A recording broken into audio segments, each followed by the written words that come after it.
what we find in the New Testament is simply an augmentation, meaning it's what we find in the New was already written in the Old. It's a reestablishing of what is already contained in the Old. So the first 12 that we went through on the first lesson, you see here, and again, you can get this. I'll put it in the chat for the end of the lesson. To know that Yahweh exists, you will find that in Exodus 20 and 2, Deuteronomy 5 and 6. And we have, for anybody that had the first lesson, we brought out more scriptures that apply to that law. Number 2, not to entertain the idea that there is any God, but the eternal God, Yahweh, our God. Exodus chapter 20 and verse 3. We also brought out Isaiah 45 and 5, Deuteronomy 5 and 7. For anybody that took notes the first time around. And I have it printed up right here. So you can also print this up and make a copy for yourself and for your household if you like to teach your wives, your children, and also show it to family members and friends. Not to blaspheme, Exodus 22, verse 27 through 28. Also found in Leviticus 24 and 16. We also brought out James chapter 2 and verse 7, Matthew chapter 12 and 31, Mark chapter 31 and 29. I'm not going to go through every single precept because we did a very good job in last class. Everybody participated and brought out a ton of precepts which apply and showcase that the law is found in both the Old Testament within the prophets as well as in the New Testament reestablished by Yahushua and his disciples and apostles. Number 4, to hallow Yahweh's name. Leviticus 22 and 32. We also established that in Exodus chapter 20 and verse 7, Leviticus 19 and 12, Isaiah 42 and verse 8, Colossians 1 and 28, Matthew 5, 33 through 37, and the book of Psalms chapter 139, verse 20 through 21. Number 6, to know that Yahweh is one and a complete unity. The Most High is one, and Yahweh Shai is in unity and on one accord with Yahweh and with the spirit of Yahweh. Deuteronomy chapter 6 and verse 4. And number 7, to love Yahweh. Deuteronomy chapter 6 and verse 5. We brought out also in John chapter 4 and 20, Psalm 97 and 10, Deuteronomy chapter 11 and verse 22, and a few other scriptures as well. Number 8, to fear him reverently. Deuteronomy chapter 6 and verse 13. Also, Deuteronomy chapter 10 and verse 20. We also brought that out in Baruch chapter 4 and verse 1. Luke chapter 12 and 5. Proverbs chapter 1 and 7. Job chapter 28 and verse 8. Second Maccabees chapter 6 and verse 30 are some of the corresponding precepts that you would find with that law. Number 9, not to put the word of Yahweh to the test. Deuteronomy chapter 6 and verse 16.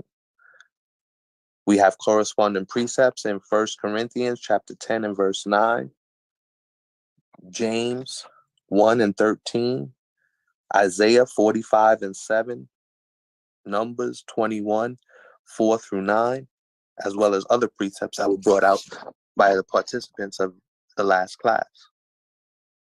Number 10, to imitate his good and upright ways. Deuteronomy chapter 28 and verse 9. And we find precepts in the book of Hosea chapter 14 and verse 9, Isaiah chapter 55, and I believe verse 1, Joel chapter 2 and verse 27, Exodus chapter 19, verse 5 through 6. James chapter 1, 20 through to 25. Isaiah chapter 14, verses 1 through 3. And as well as Deuteronomy chapter 12, verses 1 through 2. Then we moved on to the law, the Torah.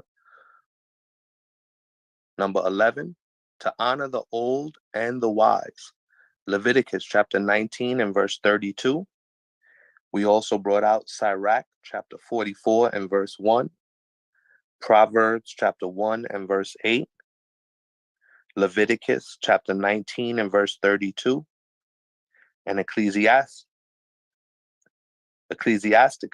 chapter 25 and verse 5, as well as some other precepts in Timothy, Proverbs, Matthew, to honor the old and the wise, which is why when we start the lesson, we give all honor and glory and praise to Yahweh Shai, and then we honor our elders, the elders of the house of Israel, Elder Priest Sabak, Elder Terah, Elder Chief Ephraim, Elder Shawapar, Elder Yakatas, Elder Kasadia, Elder Levi, and the elders of the house of Israel.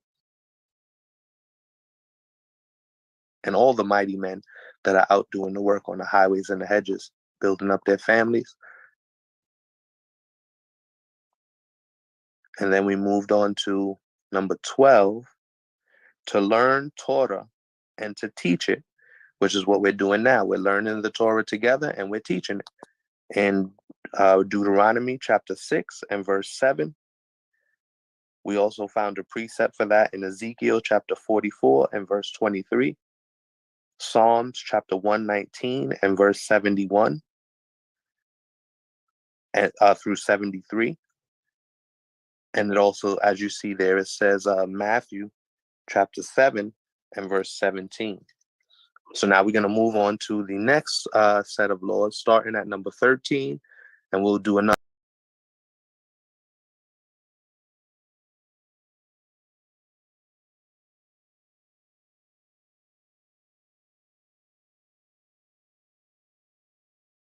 In a quiz format or anything.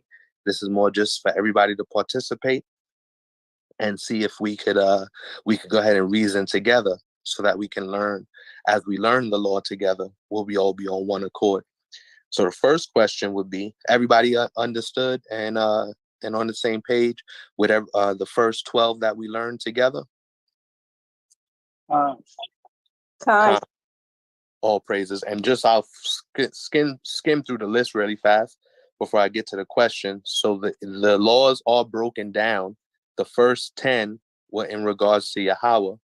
The next 1, 2, 3, 4, 5, 6. The next 6, which we got through 2 of them, the next 6 are speaking of the law specifically, signs and symbols, prayers and blessings, love and brotherhood, the poor and unfortunate, treatment of the Gentiles, marriage, divorce, and family, forbidden sexual relations, times and seasons, the dietary laws, business practices, how to treat your employees, your servants, and even how to treat your slaves for when we get slaves in the kingdom. Vows, oaths, and swearing, the sabbatical and jubilee years, the court and judicial procedures. And we're not even halfway, or just about halfway through, and that's down to law number 247. So this list is very comprehensive. Some of the laws may repeat or be reiterated in a different way, in a different verse or a different scripture, which is how we get to put precept upon precept. We're down to number 263, injuries and damages, property and property rights, criminal laws, punishment and restitution. So that's going to talk about judgment, about what happens when you break the laws. Prophecy, the laws on prophecy. right? You see that? Agriculture and animal husbandry. So there's even laws on not mixing different species of food. Like you're not supposed to plant two different type of trees together and graft them together. Even you'll see stuff like that on the internet nowadays where they'll graft, they'll put like a seed of an apple in a banana and grow the apple out of a banana. You're not supposed to do stuff like that.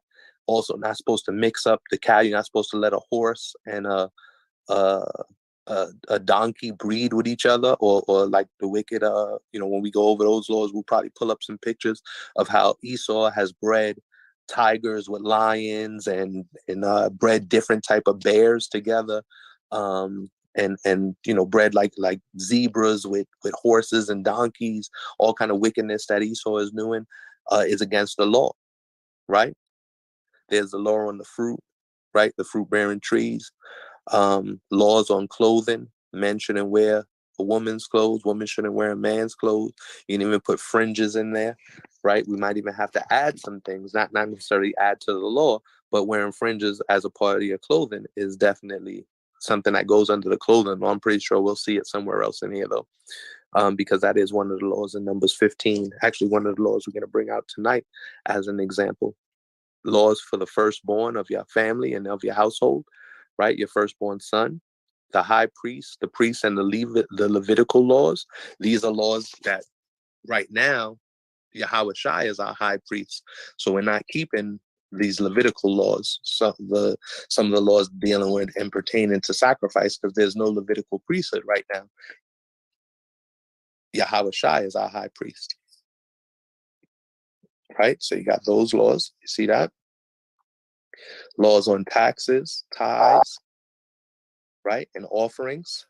You're going to see the laws coming out on those specific topics. The temple, the sanctuary, and the sacred objects, right? That's also some things that we right now don't have the ability to keep, because there is no temple that we can go and worship at, right? Yahweh deemed that our bodies would be the temple of the Lord, and the temple of the Most High. And we are his sacred objects, right? So you see these laws here as well. Going down, now we up to 459, sacrifices and offerings, right? So you see the sacrifices right now, the sacrifices that we offer up are the sacrifices of a broken heart and a contrite spirit. We sacrifice our bodies and we offer up praise to Yahweh and through Yahweh Shai, right? And praise to Yahweh Shai, because worthy is the Lamb to be praised. So those are the sacrifices and the offerings that the Most High is accepting from us right now. But we're going to go through all the different laws which you find in the Torah. And we'll go over the meaning of making your body a living sacrifice, as well as offering a broken heart and a contrite spirit as a sacrifice, right? And offering up the sacrifice of praise. Those will be some things that we'll be able to go over with the class as well. So you see that we all the way down to 561, ritual purity and impurity laws, right? You see that? Lepers and leprosy, the laws for a king, the laws for the Nazarites, the laws on war, right? Because right now we're engaging in spiritual warfare with Esau, and this is a spiritual battle. So we use the sword of the spirit, and we use the weapons of our warfare are not carnal weapons, right? The weapons of our warfare are mighty for tearing down in the spiritual realm, right? The sword of the spirit, the shield of faith, the breastplate, the helmet, the sandals, the truth, which we gird up our loins with, right? So those are the weapons that we're using. We'll go over those weapons as well once we go into the warlike section of the laws, and that actually ends at 613, right? And you see the best, they saved the best for last. Number 613 is to destroy the seed of Amalek. Deuteronomy 25 and 19. It is a law that the Most High is going to destroy and make war with Amalek forever, right? And they would be destroyed and wiped off the face of the earth. So I'll slide back up to the beginning. You see, we got a lot of work to do, but you can download this and print it up to study it on your own and to be we do have classes on Tuesday in which we will be able to review the laws. And we do have now a copy of all 613. We are at number 13. And I'll start off with a question. Does anybody know how to differentiate between a law, a statute, or a commandment? I'll give you a second to answer. Does anybody know how we would know the difference between a law, a statute, and a commandment?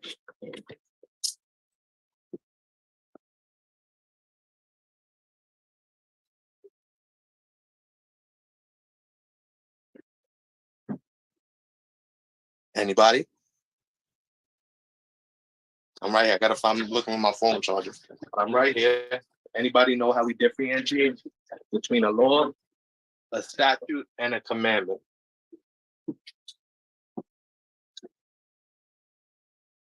Not everybody speak at once now. Can y'all hear me? We can hear you, but I don't think we can differentiate.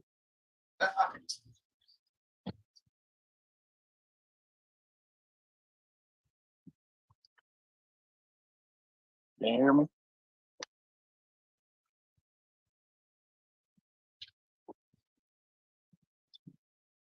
Yawasap, you here? Yeah, I'm here. You said la ah. Yeah, I had to grab my charger. It's all right. I didn't want the phone to die. Let me just plug that in real quick. All right, we got some juice going. All right. All right, so we're up to number 13. I'm going to the screen now. And let's go to Safari. Okay, so what we could do here, Deuteronomy chapter 11 and verse 1, right? And we're looking it up in the Strongs because this is one of the first verses, well, not the first verse, but this is one of the first verses where you will see the law, right? Specifically the law telling us to love the Most High and the way we love the Most High. A lot of time when we're at camp or when we're teaching lessons, we will bring it out. Can everybody still see the screen? Hi. We will bring it out with utilizing John chapter 14, verse 15, or 1 John chapter 5 and verse 3. But you see, it's actually written here in Deuteronomy chapter 11 and 1. So when Yahweh spoke of, and he said, the first and most important law is to love the Most High with all our mind, our body, our soul, with all our heart, with all our being, and everything that we do. He was actually quoting Deuteronomy chapter 11 and verse 1, right? So here it's going to give us the definition on the left-hand side of the screen, and on the right, I'm using, I don't know if anybody's ever utilized, but I'm utilizing the Bible Hub app. And we're looking at Deuteronomy chapter 11 and verse 1, because we'll see the different words that are used for commandment, for statute, and we'll go into a couple other verses as well. So to love means that we keep his commandments. For this is the love of God, that we would keep his commandments, right? And the Most High is speaking to Israel, and he's telling Israel, in order to love him, you must keep his commandments, right? So it's just going to keep going down. Love the Lord your God. You'll get the definitions. You can get the Strong's definitions on those as well. And it says here to keep. So to keep means to guard and observe, to give heed, taking heed and keeping watch, making sure that we would do and observe the Most High's laws. So when it says to keep his laws, that's what it's talking about, right? And that's how we save our life. It says to protect and to save your life. So that's why we title tonight's lesson, The Laws Are the Key to Life, right? To watch, to wait, to observe, to keep and retain, to treasure up, to celebrate, These are all different ways that we keep the law, right? When we go out and we celebrate feast days, when we observe the new moons, right? When we treasure up and put it in our hearts, and the Most High actually writes it on the tablet of our hearts. Those are different ways that we keep his law, right? So his charge, God, charge, function, obligation, service, watch, keeping and preserving, right? That's something that we're doing, that our forefathers and our ancestors did. They kept and they preserved the law all the way down to the time of Josiah, when the law was preserved, and Josiah reread the law and began to reestablish the law by destroying the false idols. Josiah had done that. Then you go down, you get to Ezra and Nehemiah. They reestablished the law when we were in captivity. And you go to the Maccabees. You can read how the Maccabees reestablished the law when the Greeks and the Romans were trying to do their best to do everything so that we wouldn't keep the law anymore. And then at the top of the list is the Most High. The Most High came and he charged us. He literally charged and said for us to do and keep the Most High's law, right? And he commanded us to do certain things. And what he commanded us to do was keep the laws of the Most High. So we see his charges. That's that word mismatat. And then we get his statutes, right? A statute is an ordinance, a limit, an enactment, something prescribed, right? So a statute, that's the definition of a statute. A statute is something prescribed. In order to get a statute, who's going to be reading for the night?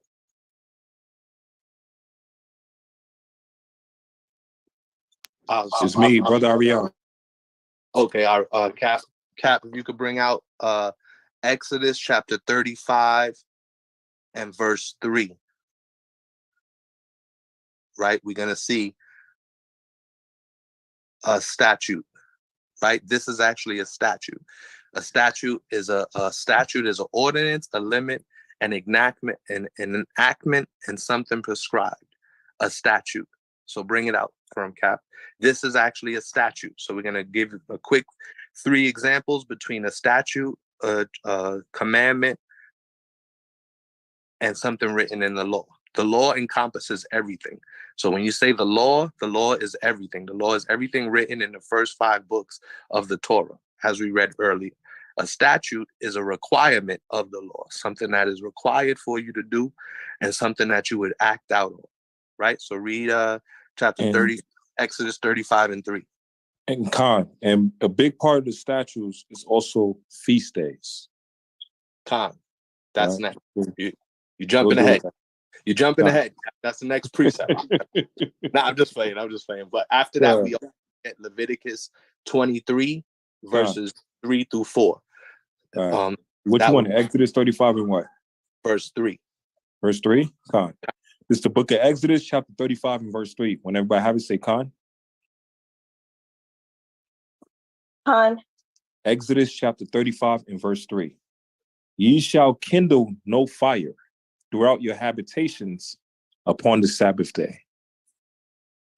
So that is a statute, right? The law is to keep the Sabbath, but then the statute, meaning the enactment or the limit of what you could do on the Sabbath while you're keeping the law, while you're keeping the commandment, which is to observe the Sabbath, is to not kindle any fire. So that would be a statute, right? That's why we have to keep his laws, statutes, and commandments, right? You don't want to observe the Sabbath, take off from work, but then you at home barbecuing and throwing stuff on the grill. But then if it's a feast day, like Cap was saying, you can actually cook on a feast day because it's a feast day. What else are you going to feast on if you don't cook, right? So you can actually cook on a feast day, such as the Passover. Everybody knows that we have to roast the lamb by fire on the Passover. The Feast of First Fruits, we have to cook on the Feast of First Fruits. The Feast of Tabernacles, right? We can cook on during tabernacles, although it's considered a Sabbath, right? Although it's considered a feast day. So a statute is going to be found in Exodus 35:3. Something that we're limited to, or an enactment of doing something on the actual law. And the law that we're focusing on here is keeping the Sabbath. Right now, we're going to focus on the feast days. Leviticus chapter 23, verses 3-4.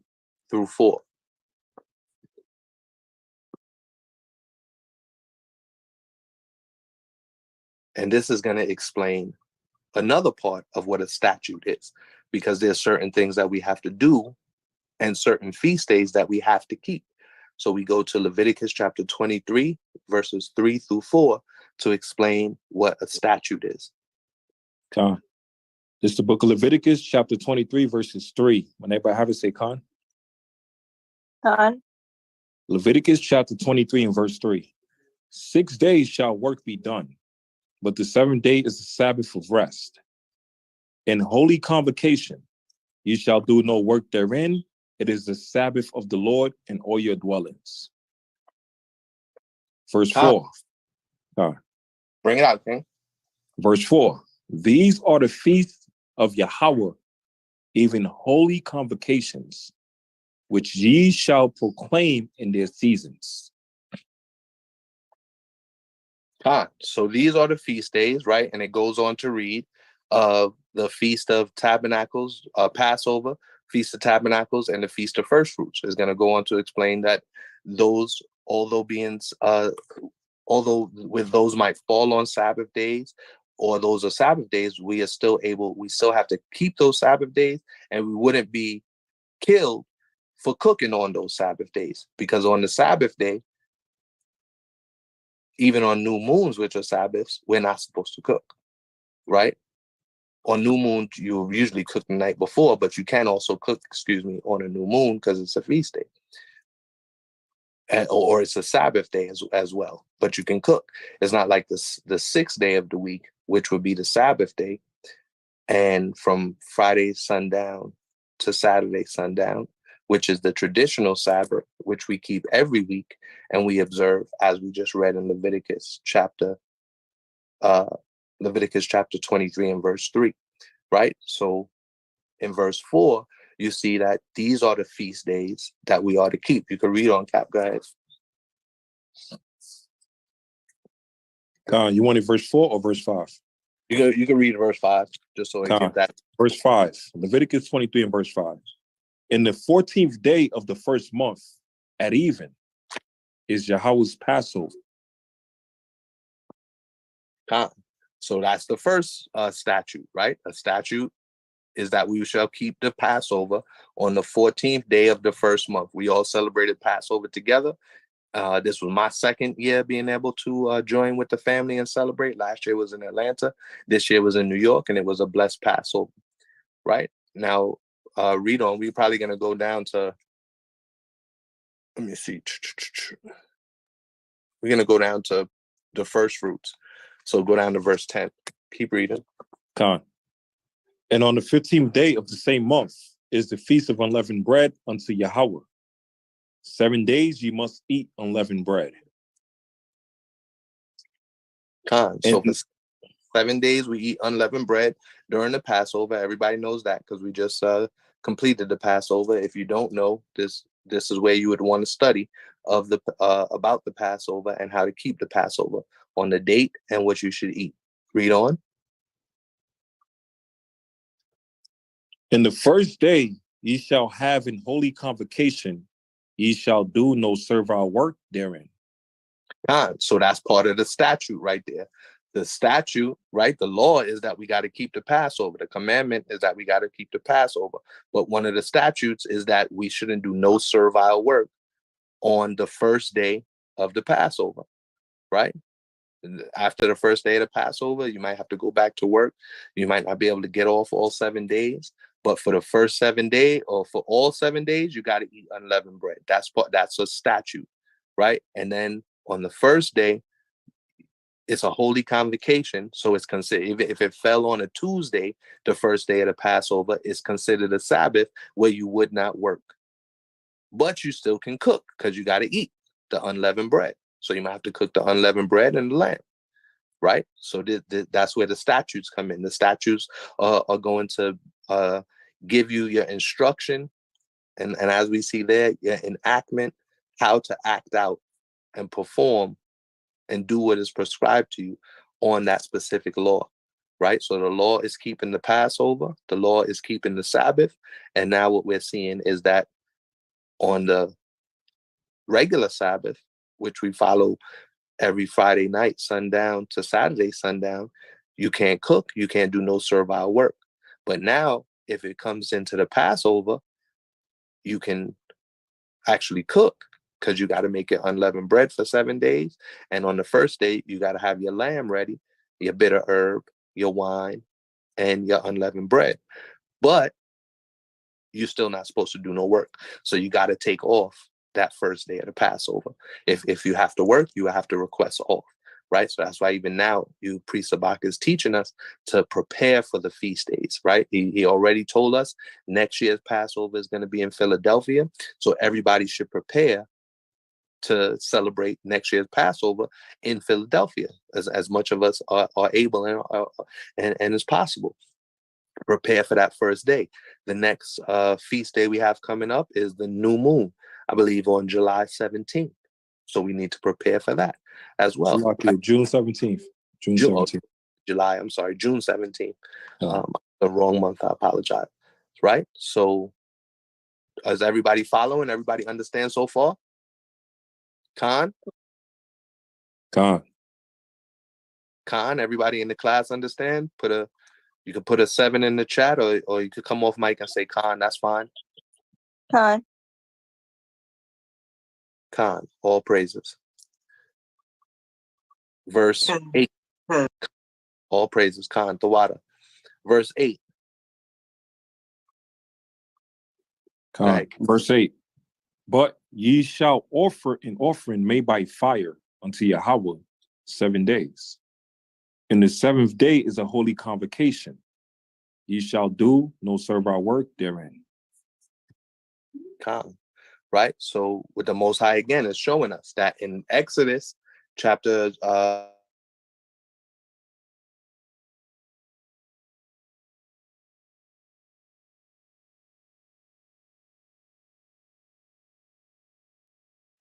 Yeah, Shalom, Mark, we can't hear you.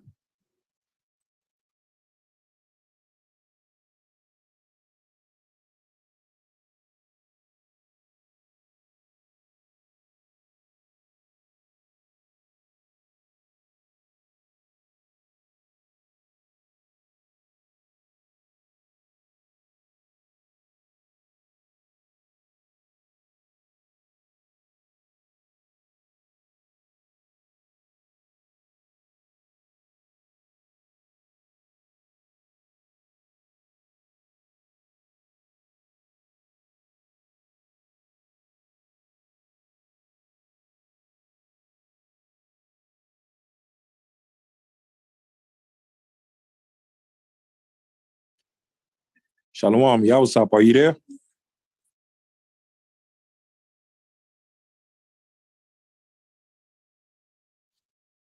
Shalom. Yeah, shalom. Yeah, Yawasap, we can't hear you. I don't know if your mic is mute or something. Oh, yeah, it didn't show his mic is being muted. Okay.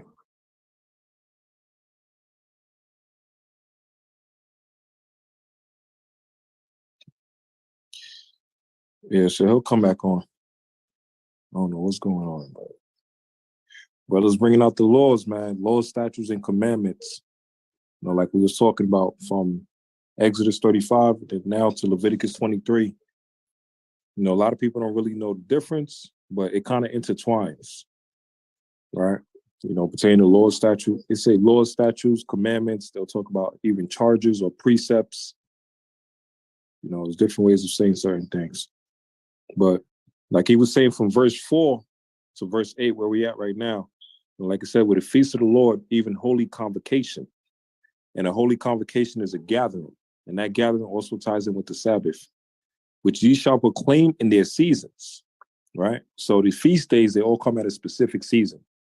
For example, the Passover, which we already know, it always comes around the spring. We always keep the Passover around the spring. Feast of Dedication, right? Speaking about the Maccabees, we always keep that around during the winter, right? You got Feast of First Fruits. We just kept like about what, 2 weeks ago, right? That's still around the spring, and it still hasn't been summer yet. So these feast days that we keep is all in the seasonal type of standpoint. There you go. Lucky, I got kicked off. Con. Right back on the wagon, goddamn it. God. Yeah, finish what you were saying, Cap. I think I need Maya to give me the host again to go back to sharing the screen. But it's your thought on what you were saying. I apologize to everybody. I don't know how I got kicked off. No, con. Yeah, keep going, Ak. Let me mute Shemaya to give you the host. All right, so we were just explaining the difference between a law, a statute, and a commandment. A statute is a requirement, right? The commandment is the order and the charges, and the law is the Torah. The law is what we must keep, and we find the law in the first 5 books of the Bible. The statutes and commandments we're going to find throughout and reestablish throughout the volume of the book, right? So we're just going over a basic 3 that everybody, or basic 4.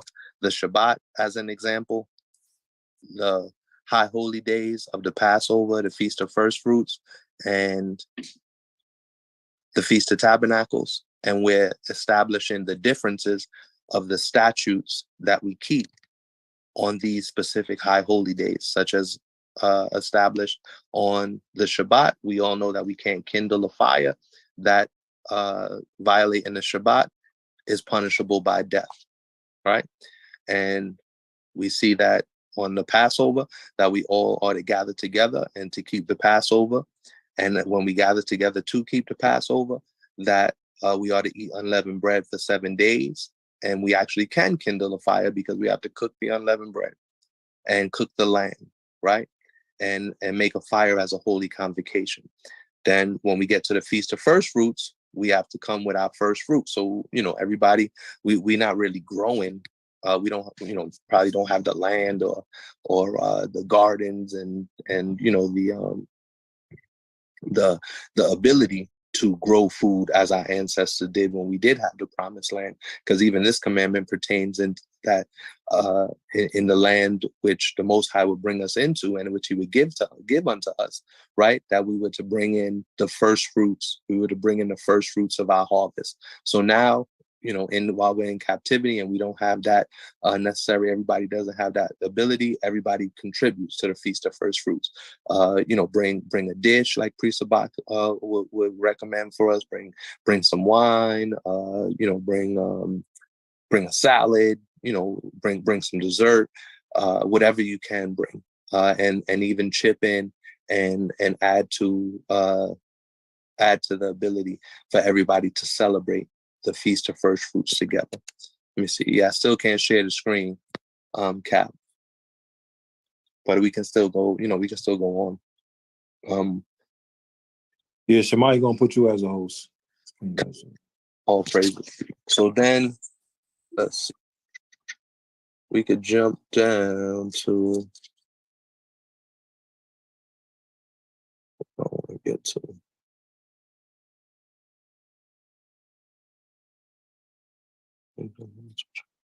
go to the first fruits. Actually, not first fruits. Go to verse 34. We're going to jump down to the rest of what you're reading in Leviticus chapter 23. And into the feast days, those are going to be statutes, right? The statutes that you're going to keep in comparison to the other feast days, right? What we do on the feast of unleavened bread is different than what we do on the Feast of First Fruits, right? So we're going to skip down to verse 34, which is going to be the Feast of Tabernacles, which have different statutes. The law is going to be keep the high holy day, keep the Passover. The law is going to be keep the Feast of First Fruits. The law is going to be keep the Feast of Tabernacles. And all of them are going to have different statutes, different ordinances, different responsibilities, different things that we would have to do as we gather together to celebrate the high holy days of the Most High. Right? Go ahead and bring out verse. Could do 34, and then we'll go down to 37. From 34 to 37, Cap. All right. This is Leviticus chapter 23 and verse 34. When everyone have it, say Khan. Khan. Leviticus 23 and verse 34. Speak unto the children of Israel, saying, the 15th day of the 7th month shall be the Feast of Tabernacles, for 7 days unto the Lord. On the first day shall be an holy convocation. You shall do no servile work therein. 7 days you shall offer an offering made by fire unto Yahweh. On the 8th day shall be an holy convocation unto you, and ye shall offer an offering made by fire unto Yahweh. Khan, does anybody see what the similarity is from the weekly Shabbat to Passover to first fruits to tabernacles? What's the one similarity? What's the one statute that remains the same and did not change? Bring it out. No servile work. Khan, all praises. Just paying attention, taking them notes. All praises to the Most High. That is the one thing that you will see is a statute, right? So that actually would make it part of the law. It's the law. It's a commandment on the Sabbath days, on the high holy days, on specific parts of the feast days. Don't do any servile work, right? So you're not supposed to do any servile work. So servile work, sometimes people would explain as cooking. Let's say if you're a chef at work, right? Like Brother Nadiv. Brother Nadiv is a chef, a trained, licensed chef. He knows how to chef and cook up some of the best food that we've had in Israel, right? But on the high holy day of the Passover, he and actually Elder Macabre as well. Elder Macabre is a trained chef, one of the best chefs we have in Israel, as well as Brother Yaradon in HOI Philly. He's a trained chef. So we got 3 trained chefs. We always eating good in the house of Israel. All praise to the Most High. We got 3 trained chefs, one in New York, New Jersey, one in Philadelphia, and one in HOI Chicago, right? And although that is a part of their job, that is a part of their careers, and that is what they're trained to do, it doesn't fall under the category of servile work when and they all 3 roasted the lamb for Passover. All 3 of our brothers, Elder Macabre, Brother Yaradon, and Brother Nadiv, they all 3 roasted some great tasting lamb this year for the Passover. But that didn't fall into the servile work, right? So that's why it's part of the law is to not do servile work. That's part of the actual law. That's not going to change. If it's a Sabbath, it's not going to change that you should not do any servile work. But then part of the statute to that law is some days you can cook unleavened bread. You can gather up your fruits, right? If you had to gather your first fruits, you had to gather your first fruits and bring them to first fruit.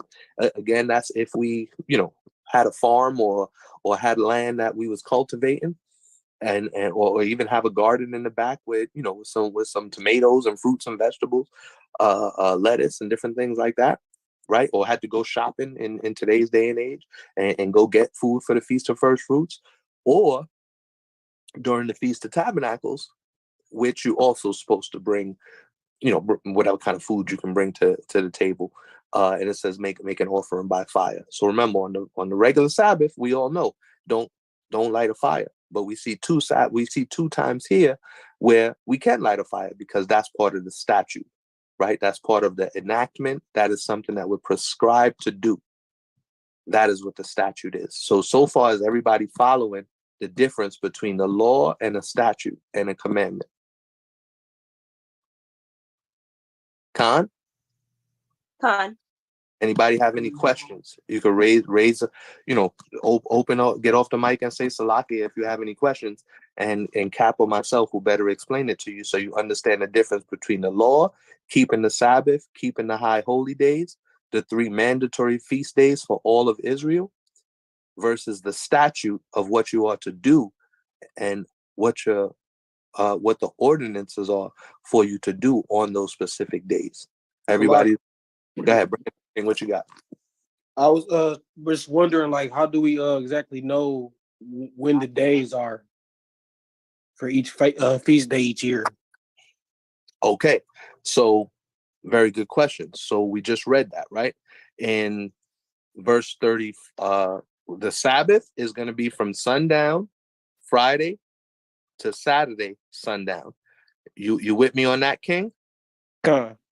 Okay. Now the Passover, we're going to find that right there in the verse, starting at verse 5. In the 14th day of the first month at even is the Lord's Passover. So that's when you know when to keep it. It's the 14th day of the first month, right? Which was, in depending on the days of the Hebrew calendar, it might fall in the current months that we know. It might be different, like it might be March or April, but within the Hebrew calendar, which Priest Sabbath puts out, and the leaders of your city will be able to get that to you, or you can get it from Captain Aria. You'll be able to get the feast days put onto the calendar. I myself don't know how to dictate the actual days on the Hebrew calendar, but it's put here in the law on the 14th day of the first month. So we can't go at the 13th day of the first month and begin to celebrate Passover. We can't do it on the 15th day of the first month. Excuse me. And depending on how brothers, like I know, for example, Watchmen for Israel and House of Israel, Sons of Thunder, we all operate off of the same calendar. So if you have any friends or brothers during this year's Passover, you probably saw all of us putting up, even God First Gang, they all celebrate the Passover during the same time. I think that's House of David or Tabernacles of David. They all celebrate the Passover. We all use a very similar calendar. But then there are other camps out there where their calendar might be a week after, a week before the date that was calculated by our elders. Do you understand that, King? Okay, very good. But Moses wrote here the specific days in which we are to follow them. And I'm going to pull up a calendar in a second. I have that's another slide we're going to run into is a calendar so you can see, but they're right here. The days in which we're to do them are right here specifically. For the Feast of First Fruits, it says, to speak unto the children of Israel, which I command them, give you to reach harvest, therefore you should bring in the first fruits. And where is it telling you this day?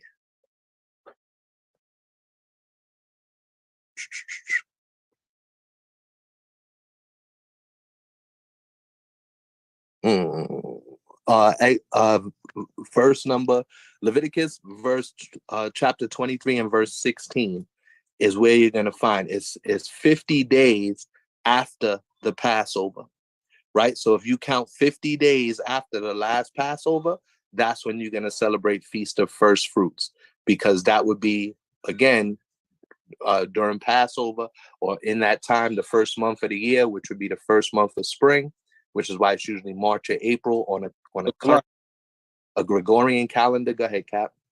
So question, the Passover will be our first holy day, like that we celebrate basically throughout in the year.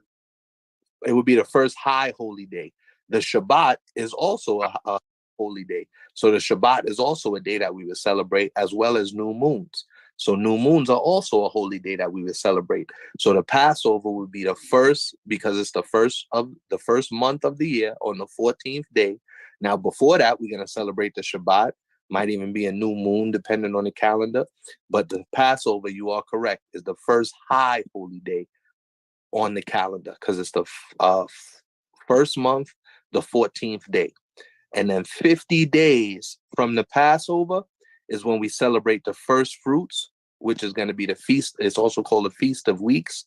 The day of Pentecost, that's when the first fruits are grown. So your fruits are starting to grow, what you planted, let's say during that first month in March or April. Now, all of a sudden, 50 days later, that starts to grow, and we are to give the Most High the first fruits. And Salakia, can you hear me? Bring it out, Pat. Keep in mind, if any of y'all got the Hebrew calendar pertaining to the feast days that we had, I'll put it on the Facebook as well. Our feast days and our new moons, right? So, like the brother Yawasap was saying with the Passover, but also keep in mind, the new moon came first, right? The Passover comes 14 days after, right? The first high holy day is the new moon. That comes in the beginning for the first month of the Hebrew calendar. Now ours, we kept ours, let me see. We kept ours March 20th, 2023. So the first new moon is also called, we call it, the Hebrew New Year. That's our official New Year for the Hebrews, for the Hebrew Israelites. And then within that 14 days, then the Passover will come in, and then within those days, the unleavened bread, right? So technically, the first high holy day is that new moon, the first new moon, right? But the Passover supersedes it all, right? So that's our first major, high feast day, holy day, which is the Passover. But the new moon comes in first. Huh? Con. Right. So the new moon is what starts the new year, the Hebrew New Year for us. So that's the first one. The one we kept was on March 20th, 2023. And then when we kept the Passover, we started, let me put the calendar up so I can see it. Was it May 4th? No, it was April. Oh, yeah, I'm sorry. April 4th? Yeah, April 3rd on down. Sundown in here and there. This is not the opening. But yeah, let me just put the calendar. I'll put it on my Facebook so I can all have it. I came like a week after y'all celebrate the Passover with HOI Milwaukee. Yeah, because that's Amos 8, ain't 11, and Amos chapter 9. The Lord sifts, some he takes away and some new people he brings in. So a lot of people leave during the Passover and a lot of people come in also during the Passover. But it's not how you start, it's how you finish, and we all got to endure. Huh? How you and I? Hi, all praises to Waddikat. Anytime. So, brother, in Leviticus 23 and Leviticus chapter 23 and verse 16, you'll see the Most High give Moses instruction to tell us when to celebrate the Feast of First Fruits. It says, even unto the morrow after the seventh Sabbath shall ye number 50 days, and ye shall offer a new meat offering unto the Lord. So 50 days after the 7 days of the Passover. Con. And then what we just read in verse 34. So again, this is how you differentiate. This is how you can tell the difference between a law. If somebody says, well, what's the difference between the law, statutes, and the commandments? The law is what we must keep. It's found in the first 5 books of the Bible, which is called the Torah. The law is called the Torah. The statutes are what we are to do on those laws. And a way to bring up a good example, the easiest way to bring up that example is by showing the differences of what you are to do on each of the holy days, starting with the Shabbat. As Cap said, the Shabbat, the new moon. Then you move to the high holy days, which is going to be Passover, Feast of Unleavened Bread. Then you move to 50 days later, once the Passover is done, you move to Feast of First Fruits, Feast of Weeks is also is called, and the Feast of Pentecost or Day of Pentecost, right? That's all one high holy day, and it's a law that we keep it. And what we do on that law is what a statute is. The statutes are what we do to keep the actual laws. And we're using as an example right now the high holy days. So the next one is found in verse 34, the next example, same chapter, Leviticus chapter 23 and verse 34. Speak unto the children of Israel, saying, the 15th day of this 7th month. So the 15th day of the 7th month. So Passover is the first month. Feast of First Fruits is 2 months later, right? And then roughly 2 months later, basically. And then the Feast of Tabernacles is going to be celebrated on the 15th day of the 7th month. That is the statute. The statute of the Feast of First Fruits is that we celebrate it on the 15th day of the 7th month. The statute of the Feast of First Fruits, or a Feast of Tabernacles, is 15th day, 7th month. Feast of First Fruits is 50 days after the 7th day of Passover. Passover is the first day of the 14th month. The Shabbat is that we do no servile work and we don't kindle any fire. We don't do any work. We treat it as a day of rest. Khan? Con. Khan, all praises. And these are guides for us to live by, right? These are what we're supposed to live by. So we're going to move now to ordinances, right? Because if we read in the verse out in Deuteronomy, right, we working off of Deuteronomy chapter 11 and verse 1, and we reading it out of the Strong's Concordance and Bible Dictionary so that we understand word for word what it's telling us. Deuteronomy 11 and 1. Therefore thou shalt love the Lord thy God. So we're reading, how do we love the Lord thy God? We keep his Sabbaths, we keep his high holy days, and keep his charge, right? His statutes, his judgments, and his commandments. So this is going to tell us the difference between statutes, judgments, and commandments. Of course, we know what judgment is.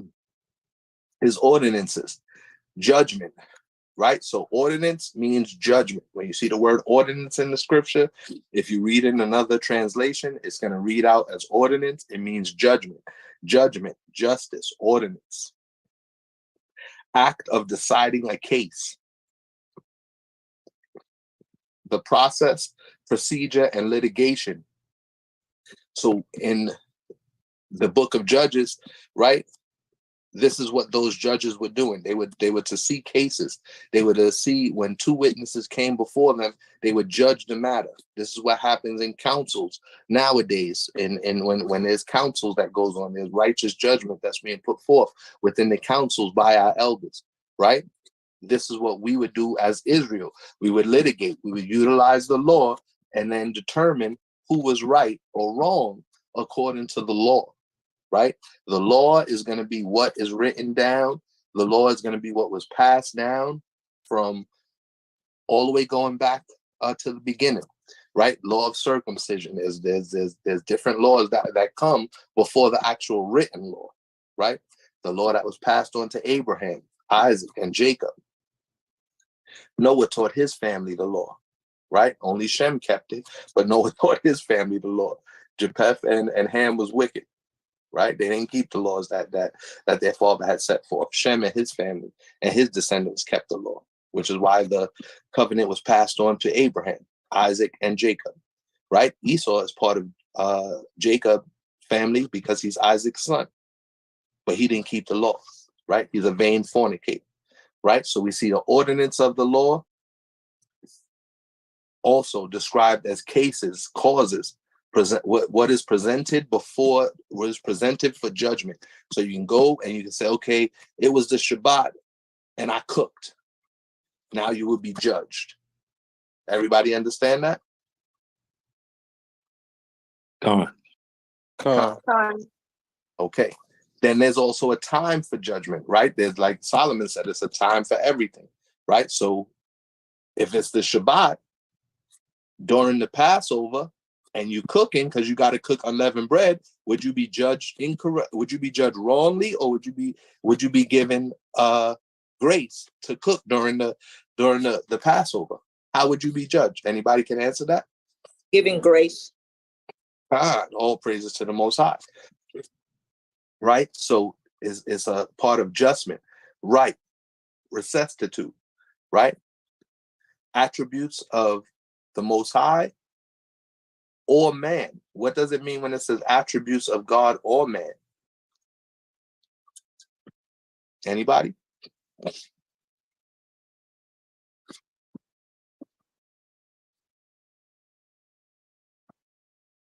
All right, so I'll give you an example. The example that we're going to use is with Yahushua when he taught on divorce. Did Yahweh give man the right to divorce? Yes or no?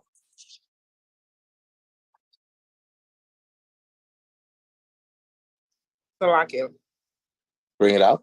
lie. Okay. What did Yahushua teach on divorce? I'm looking for the book, chapter, and verse now. Anybody? Salakia. Bring it up. I don't have the book, chapter, and verse, but he said, excuse me, he said that if we give them a writing of divorcement, if it was fornication involved, but that Yahweh only did it because of the hardness of their heart. But who did he say did it? That's why it says in the definition of the judgment, God or man. It was Moses. Cap, you got that precept for me right there? I wrote it in my notes, but I can't find it. Which one you want? I got the one in Matthew 19 and the one in Matthew 5. That's exactly. Oh, I'm sorry. Matthew 19 and 8. 19 and 8. I was in 19 too. Okay. Which one you wanted? The Matthew's 19? Yeah, we go 19. You could start at verse 7 actually, because the difference, what we're showing you here in the ordinance, the difference in the judgment is between God or man, is not putting God against man. It's saying that in one case, like we're about to read, Moses wrote this into the law. Yahweh didn't write this into the law. This was something that Moses wrote into the law, as sister said, because as Yahweh Shai taught, because of the hardness of our hearts, right? Yahweh prescribed that unless it was due to fornication, a man should not divorce his wife. A man should stay with his wife, right? So start from verse 7 and we could read down to verse 9. Khan. This is Matthew chapter 19 and verse 7. When everybody have it, say Khan.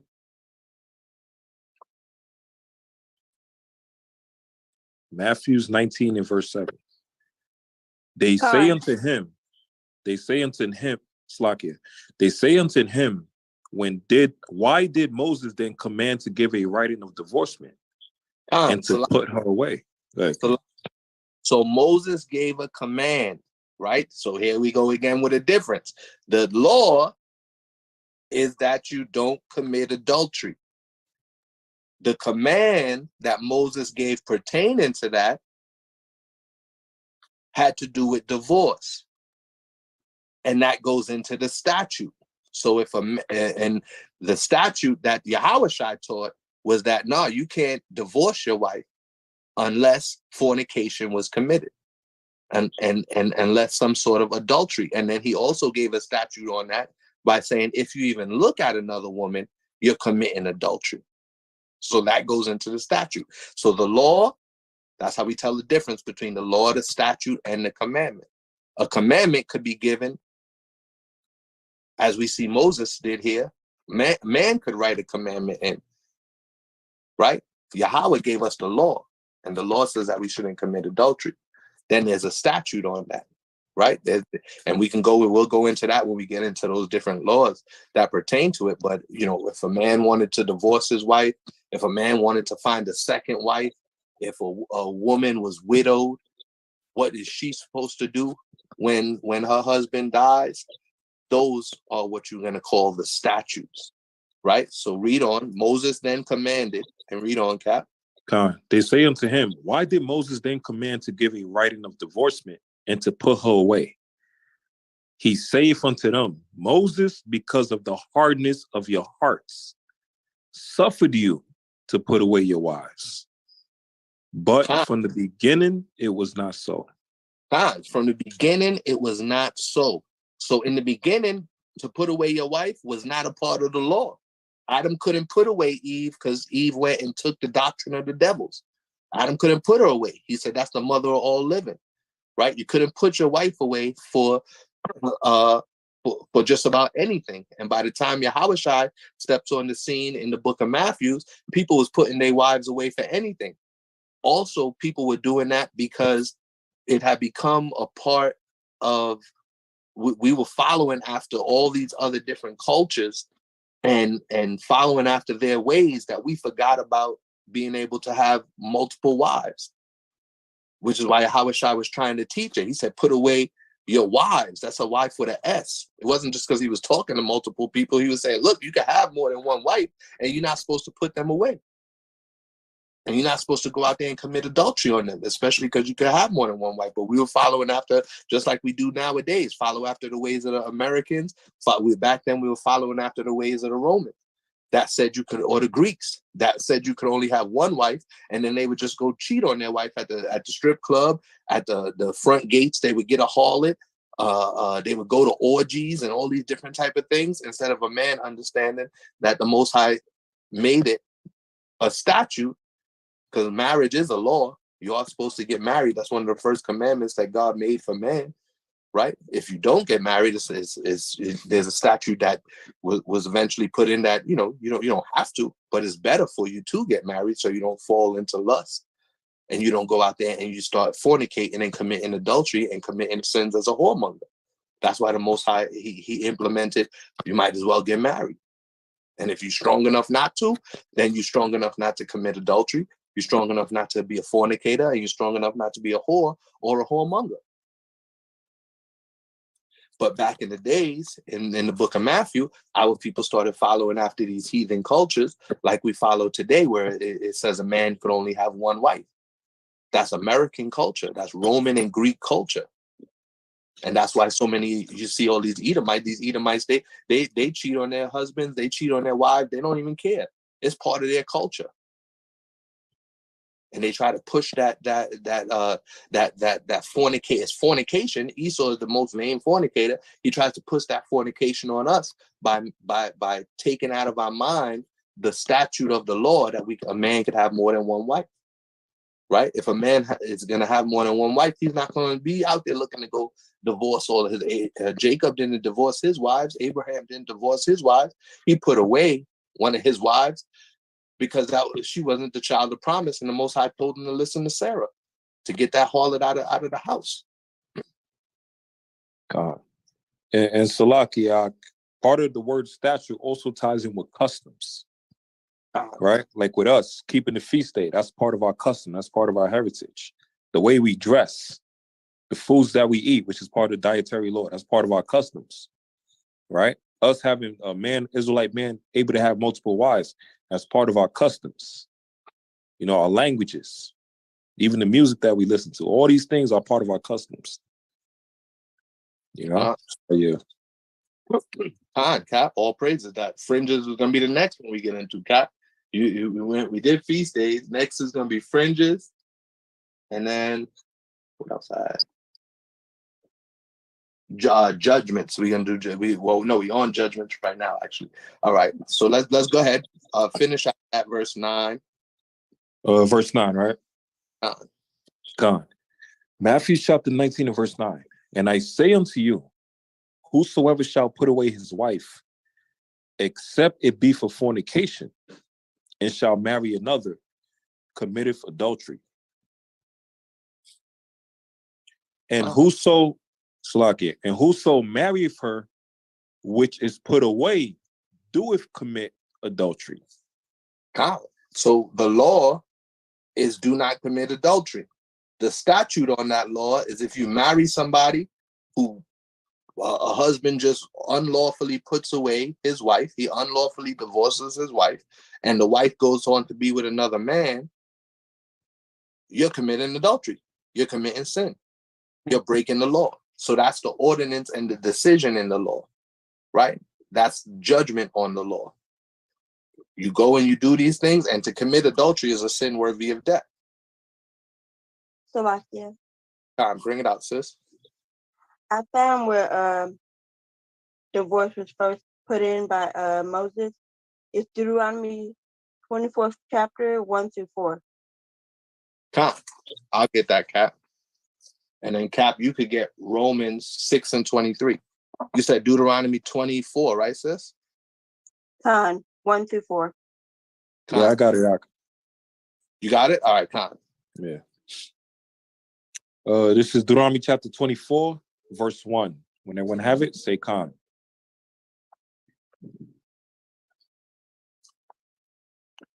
Deuteronomy chapter 24 and verse 1. When a man hath taken a wife and married her, and it came to pass that she find no favor in his eyes, because he hath found some uncleanness in her, then let him write her a bill of divorcement and give it in her hand and send her out of his house. And when she is departed out of his house, she may go and be another man's wife. And if the latter husband hate her, and write her a bill of divorcement, and giveth it in her hand, and sendeth her out of his house, or if the latter husband die, which took her to be his wife, her former husband, which sent her away, may not take her again to be his wife. After that, she is defiled, for that is an abomination before Yahweh. And thou shalt not cause the land to sin, which Yahweh thy God giveth thee for an inheritance. So we see that when you go out and you commit the type of adultery Yahweh Shai was talking about, it's described as an abomination to the Lord. When a woman goes out, and again, we all didn't come into the truth as chaste virgins that never had been with anybody before, and we know that when you are sexually active with a woman, you take that woman on to be your wife. So it's only through grace, or you take that man on to be your husband, right? So we know it's only through the grace of Yahweh and Yahweh Shai shedding his blood for the children of Israel that we receive grace for all the times prior. But now we see where it's talking about, now that we know the law, we know that the law of not committing fornication and not committing adultery, and now that we know the statute on the law of if you want to divorce your wife, you can't just divorce her for any reason. Why? Because if you just divorce her because you don't like her no more and she forgot to cook you breakfast, or she didn't pack you a lunch for work, or females, you just want to divorce your husband because he don't do it like he used to. He forgot to bring you flowers. Y'all got into an argument and you can't stand each other no more. All these little silly reasons why people get divorced. And in our community, we have one of the highest divorce rates of all of the different people in America. Our community and our people have some of the highest divorce rates. And we see now that when we keep the law, we wouldn't just go around divorcing our wives or divorcing our husbands because our husband lost his job. So now you're going to talk reckless, you're going to talk slick to him, and he ain't working, so he's a bum, you're going to divorce him. Fellas, your wife didn't cook, she don't cook for you, or cook like how you used to getting cooked like your mama or something like that. Now you want to get a divorce. She gained a few pounds or something like that, and now you don't find her attractive no more, so you want to get a divorce. All of these are simple, stupid reasons why our households and our community are being broken up, and it all leads back to the law of fornication, adultery, and the statute on divorce. Divorce is a statute that was written into the law.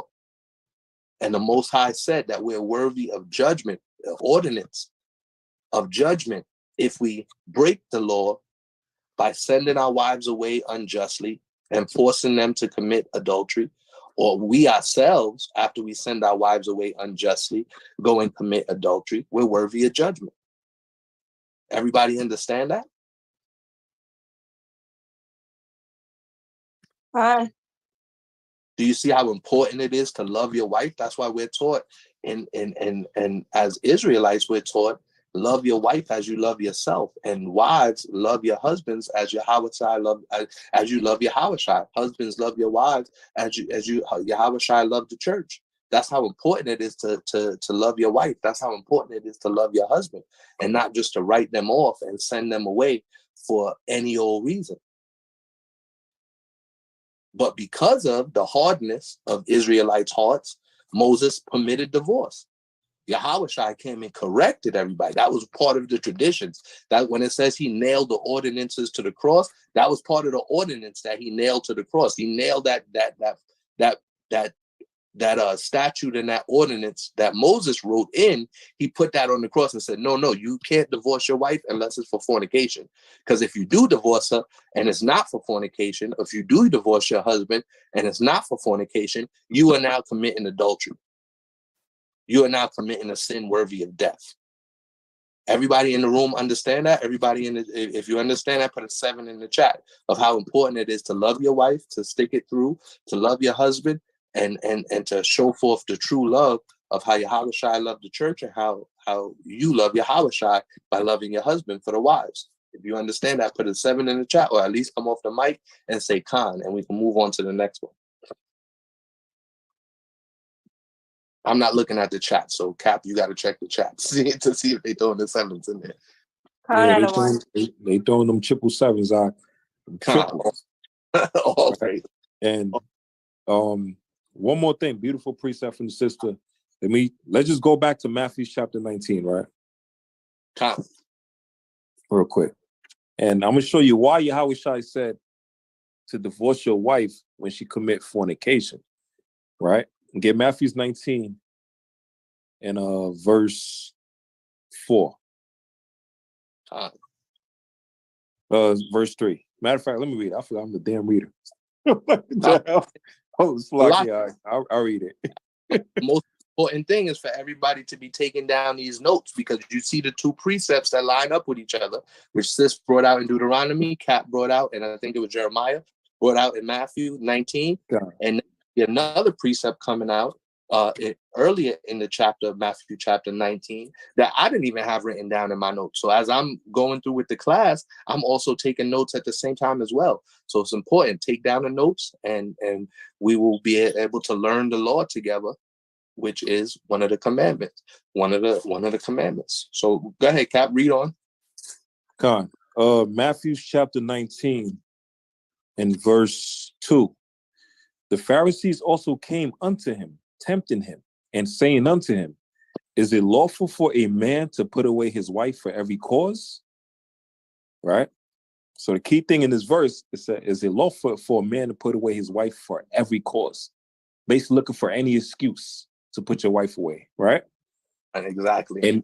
And he answered and said unto them, have ye not read that he which made them at the beginning made them male and female, right? And that's a cut for you sodomites, right? You transformers. The Lord made male and female, 2 genders only, and said, for this cause shall a man leave father and mother, and shall cleave to his wife, and they twain shall be one flesh. Now, do anybody know what it means by them being one flesh? Because it says they twain, that means 2. It says these 2 shall be one flesh. Do anybody know what that means? So yeah. Yes, sis. Means they agree as one. Right. That's correct. They agree as one, but also guess what? That's what sex is, marriage, pertaining to the male and the female coming together. They shall be as one flesh, right? What it means by that, when a male and a female have sex, their spirit intertwines. Not just the physical, but the spiritual itself. The spirit literally intertwines, right? They even got it's crazy. They even got, I could do research on this. They said they even got research with couples that have been together for a long time. What starts to happen is they start to look like each other. You ever heard of that before? Right. They start to look like each other. Right? Not in a bad way, not in a crazy way, not no female looking like a male and a male looking like a female. They start to look like each other, like the male version, the female version of each other. Salakia. Yeah, it can. So what happens is because the semen is the seed of life, right? The semen itself, the tadpole, it's the head that turns into the brain, the stem of the semen, which turns into the spinal cord. The nervous system comes out of there. We know that a man's semen lies in a woman's walls for up to 3 days, possibly even longer. During that time, proteins, minerals, different chemicals part from that semen into that woman's tissues, which over time, what it does is it kind of alters her DNA structure a little bit from a phenome type standpoint. This is why over a period of time, being with a woman for so long, continuous intercourse with that woman without using, protection, because y'all under one, she'll start to take your looks on. She'll start to take on your spiritual traits. She'll start to take on your emotional traits and your characteristics. So much to the soul that they discover that she can even start to damn near think like you. God. Beautiful point out. Right? And the man just knocked the nail with the hammer. Right? Why is this important? Like the brother just brought out, they become one flesh. They start to think alike, right? They start to speak alike. They even start to look alike, right? The Lord is molding them together as one. Read the next verse. Oh, slide. Slide. Wherefore, they are no more twain. They're no more just two, but one flesh. What therefore God hath joined together, let no man put asunder.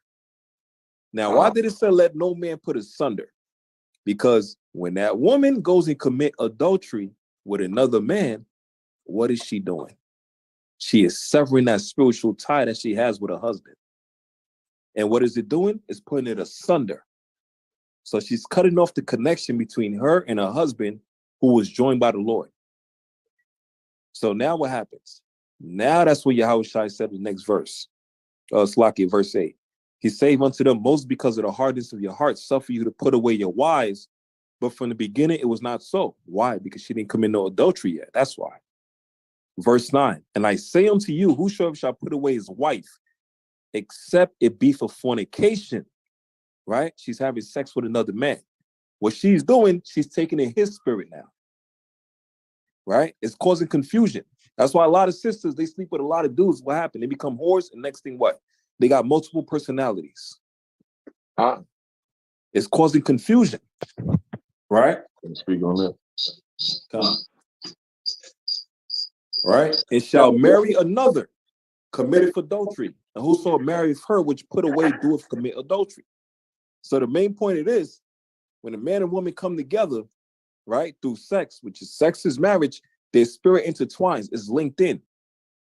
So now what happens, when she sleep with somebody else, she's cutting the tie that ties her and that man together, or vice versa, right? Pertaining to adultery. Now she's already defiled. So now what happens, and she goes sleep with another guy, right? He's defiled too. So it goes on and so forth. So it's a spiritual connection. It also ties in with the physical. So that's why he said it. You divorce if you commit adultery, because never going to be the same again. All right? Are you? Salakia. Bring King. So another aspect of that in regards to what Cap is talking about from a biological standpoint, those mixtures of seminal fluid over time, woman sleeping with one man, sleeping with another man. This is primarily with unprotected sex. All right. And those chemicals, they're not compatible. All right. One brother's chemical makeup is not the same as another brother's chemical makeup. So when those two chemicals come in contact with each other inside of the woman's tissues, it's almost like there's a battle, a spiritual battle going on. Because remember, the semen is the seed of life. So it's almost as if there's two forces, almost like a Jacob and Esau thing going on inside of that woman. And they're battling for dominance. In the process of that battle of these two biological chemical makeups trying to take dominance, this woman is like she's caught in the middle of that battle. This causes pH balance imbalances with a woman. All right, women catch what they call pelvic inflammatory diseases. They can cause yeast infections. It can cause urinary tract infections. All of these are chemical imbalance most of the time. Right? They don't only just come from women wearing, overly tight clothes and things of that nature. It comes from multiple men, multiple partners sleeping around with them. That's just from a spiritual standpoint on a higher level of chemical makeup. That's why when the Lord said y'all are one, that man and that woman, he's allowing their chemical makeup to come together as like a nucleus. in a harmonial balance.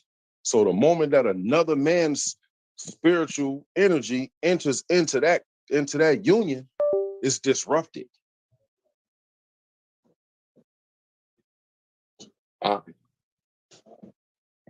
Salaki. Yeah. Khan, who's that, brother Jeremiah? You or brother Nadiv? Was you finished No. on your Brother Tev. Khan, I yield, King. Khan? All praises. Go ahead, brother Tab. What you got for us, King? I was just basically wondering what's an example of fornication? An example of fornication is lust. So if you looking after another woman, and let's say you're watching porno, so that the weight of the matter was just like with Adam and Eve, and when they were issued their judgment, because we're speaking about judgment now, when they were issued their judgment for the sin that they committed by following other doctrines and not following and keeping the law that the Most High has set before them, the weight of the judgment was placed harder onto Adam than it was Eve. If you read through, we're not going to do it right now, but if you read through Genesis and you see the judgment that was issued, the woman is issued judgment, but the man is issued a weightier judgment.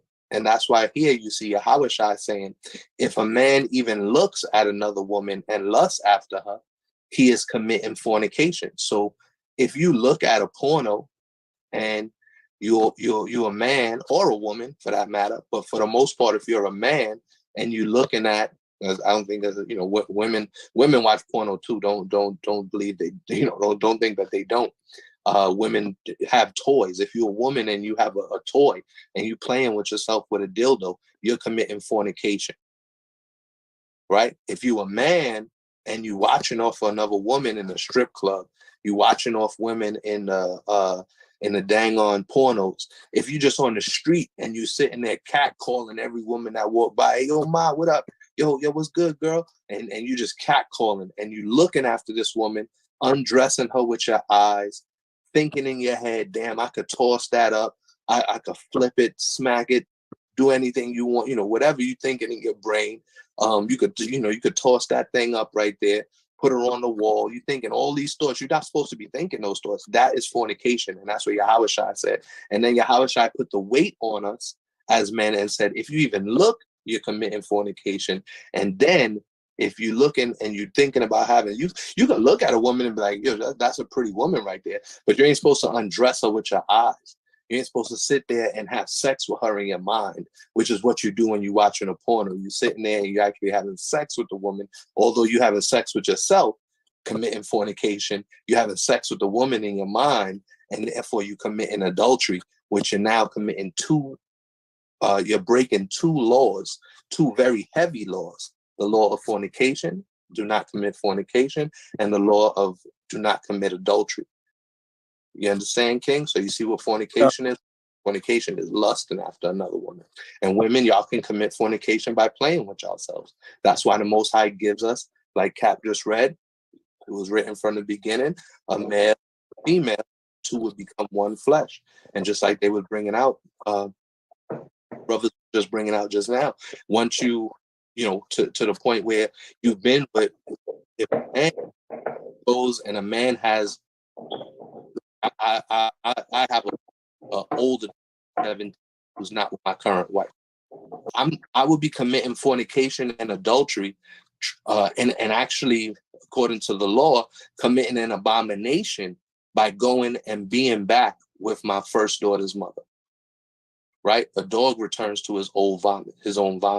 That's what that is describing.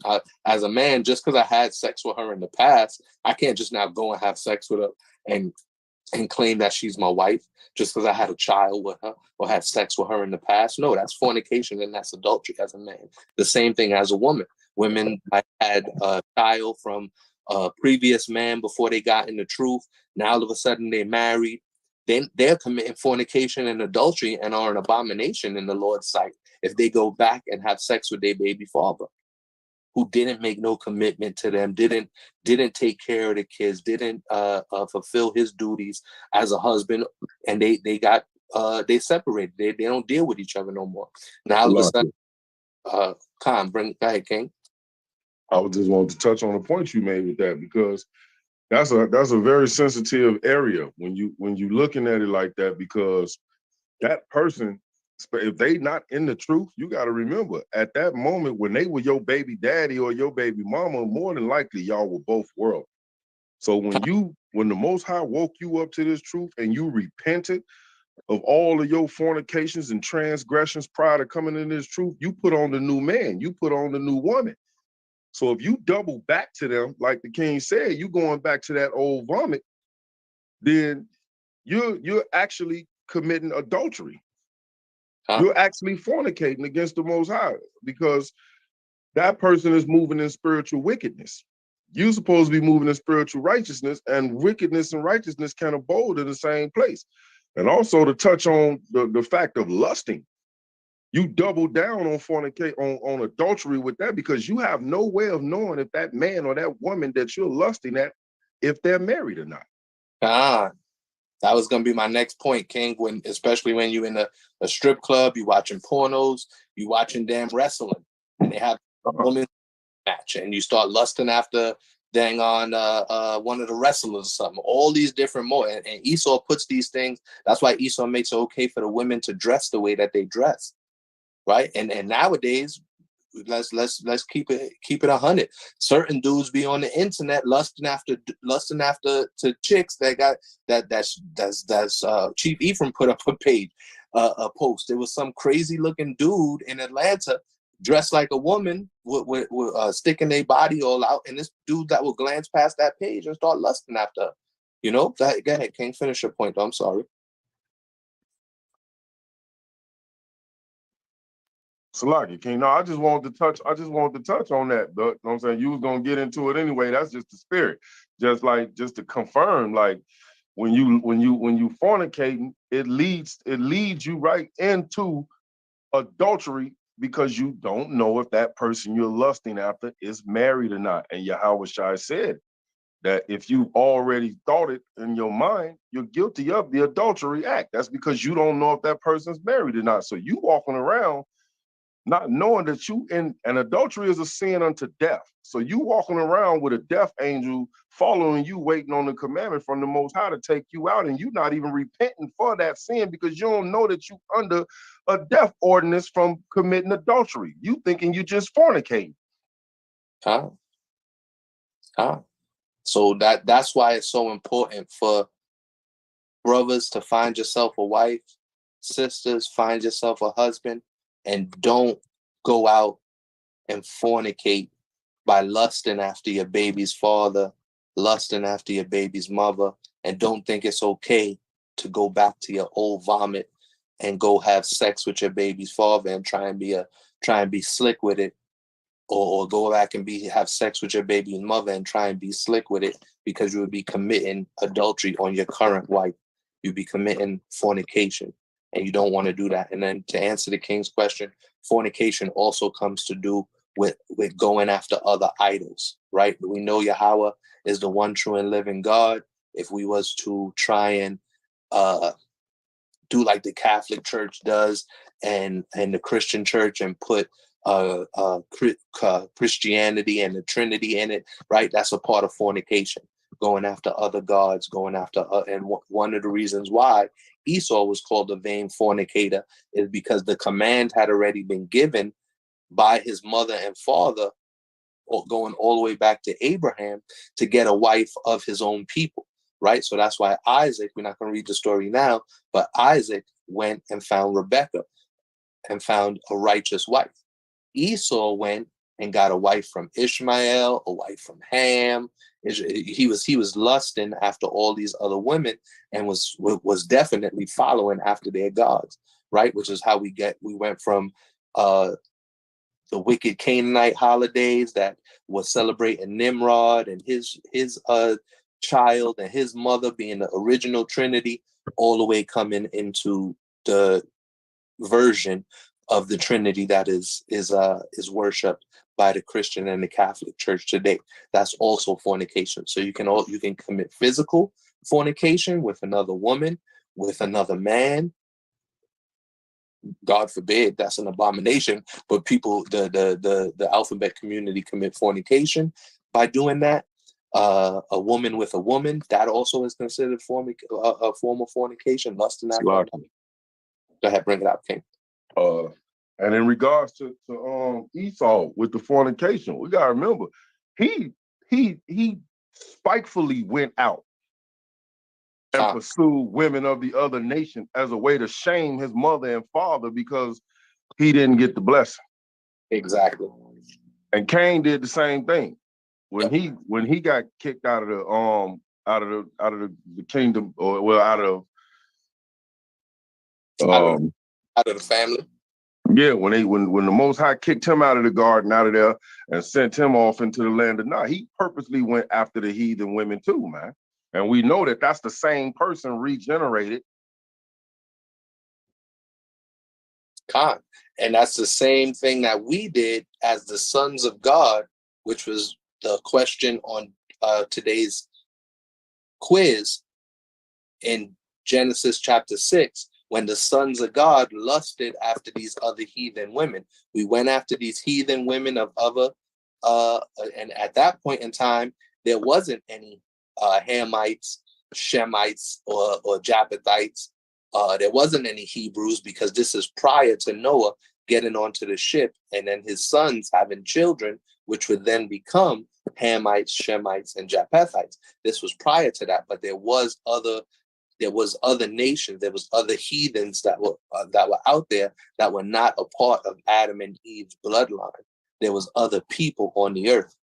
And the sons of God, the chosen ones of God from Adam's seed, went and followed in the ways of Cain, and they went after the other women in Genesis 6. And that was wickedness in the Most High's sight. Still to this day, our people, we have, as Mike Yala brought out so beautiful and mighty in the spirit on last week's lesson, on Thursday, we have 12 tribes of Israel, meaning you have a category of 12 different type of women to choose from. The Most High even gave us the authority as men to have more than one wife. He told David, all you had to do was ask, and he would have given David more wives, right? He told Solomon it was okay to have more than one wife, just don't have the heathen wives. Why? Because the heathen wives are going to lead you away to commit fornication, which leads to idolatry, which leads to adultery. You will commit fornication, idolatry, and adultery spiritually by leaving the ways of the Most High, meaning leaving his laws, statutes, and commandments, and you will be unable, especially prior to Yahawashai, you would be unable to escape judgment and death. Now the Most High has given us grace, but as we know the truth and as we study the law, you're not supposed to, like Neve brought out, you're not supposed to go back into your wicked ways of committing adultery, committing fornication, committing idolatry. Because they teach us, especially in American culture, they teach us to idolize women. People will say, Beyonce, that's my idol, right? There's even a TV show, American Idol, right? And that idolatry, it all deals with fornication. Fornication usually leads to adultery and idolatry. Idolatry, fornication, and adultery, they all tied up into one. And men sometimes do idolize women. Women sometimes idolize men. And that's why the Most High put it in perspective by telling us how to love each other. Love your wife as you love yourself. You're not going to idolize. You're not supposed to idolize yourself. But Yahushua did teach that in the last days, men will be lovers of themselves. Right? So that again, we're not supposed to love ourselves more than we love the Most High. We're supposed to love our wife as we love ourselves, and our wife is supposed to love us as she loves the church, as she loves Christ. Everybody with the understanding on that there? Con. And all praises. You got your answer on the fornication, right, brother? Con. All praises to the Most High. Anybody have any questions on that portion right there? We're going to go now. We're going to go into this judgment, right? if you don't have any questions, we're going to go into the judgment. We got 3 verses to bring out on judgment right now. Anybody have any questions before we bring out the verses on the judgment, which is the ordinance? That's his ordinances or his judgment. We're looking in the dictionary. We just finished his statutes, which are how we enact, how we are prescribed to do what we're prescribed to do on specific days, such as high holy days, feast days, and Shabbats. Now we're reading into the judgments, his ordinances. What it means when it says ordinances, it means judgments. And if nobody has any questions, Cap, you can bring out Romans chapter 6 and verse 23. This is what the judgment is, right? When you sin, this is what the judgment is. In Romans chapter 6 and verse 23, and it's plain on tables. Bring it out when you got it, Cap, Baba Kashaw. This is Romans chapter 6 and verse 23. When everybody have it, say Khan.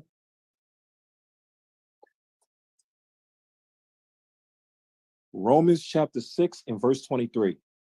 For the wages of sin is death, but the gift of God is eternal life through Yahushua HaMashiach, our Lord. Khan, the gift of Yahweh is eternal life, being able to keep the law, statutes, and commandments. That's how you get eternal life. You get eternal life by keeping the law. And the gift is that through Yahushua, the Most High gave us grace to come back to following his laws, statutes, and commandments, because we fell off. We fell off in the wilderness. We when we had just come out of captivity in Egypt, we fell off.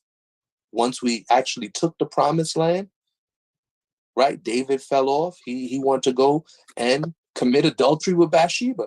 That was the main reason why the Most High got mad at David, because of adultery.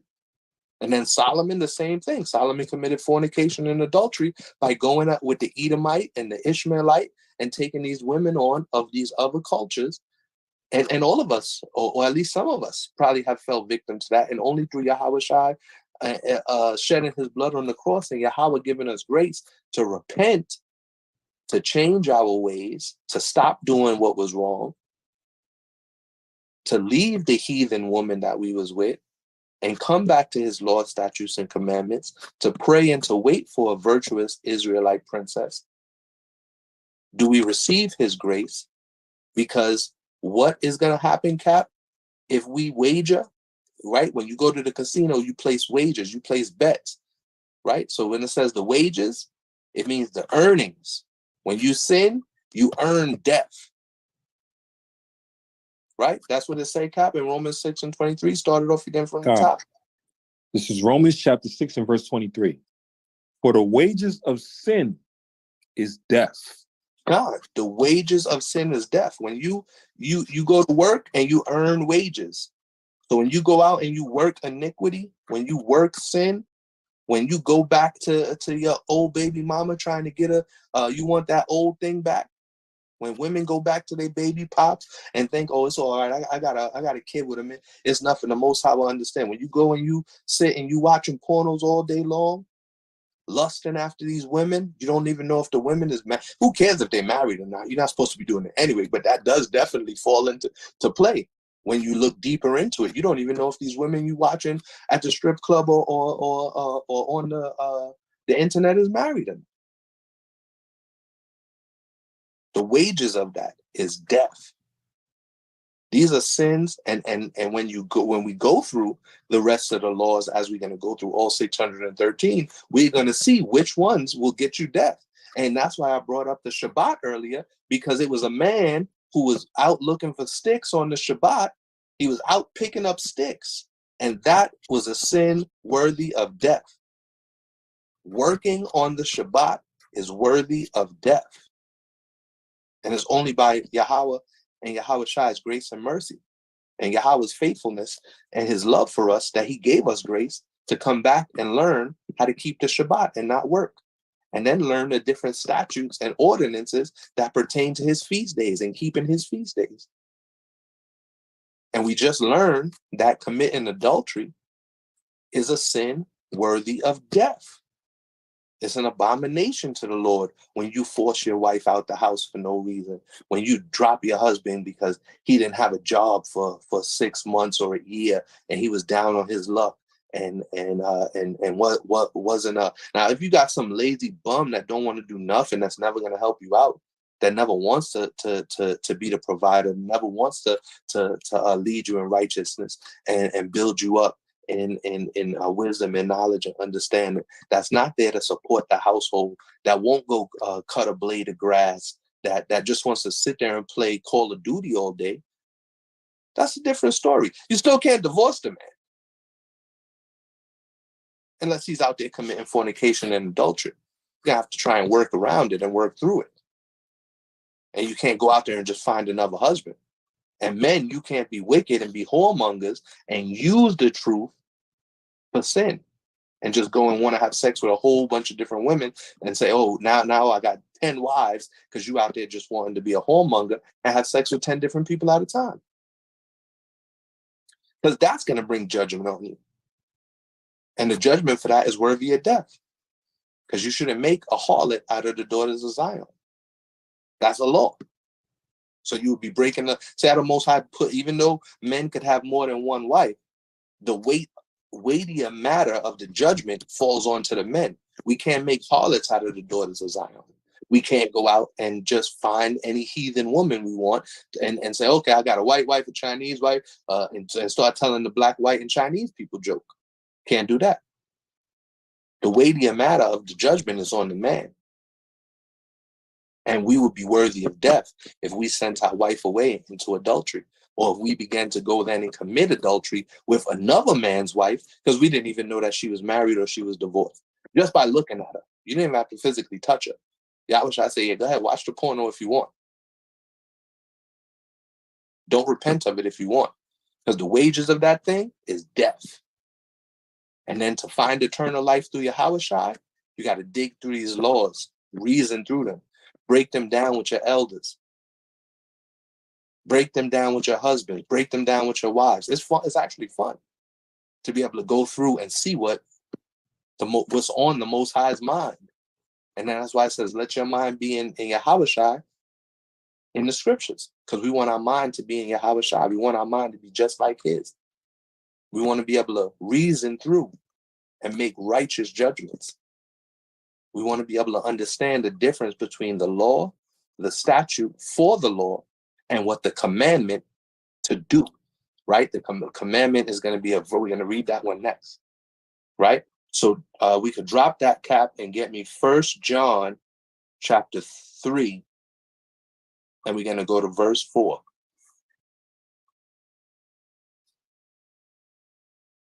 And this all pertains to the judgment, right? So we got the laws, the statutes, commandments, the judgments.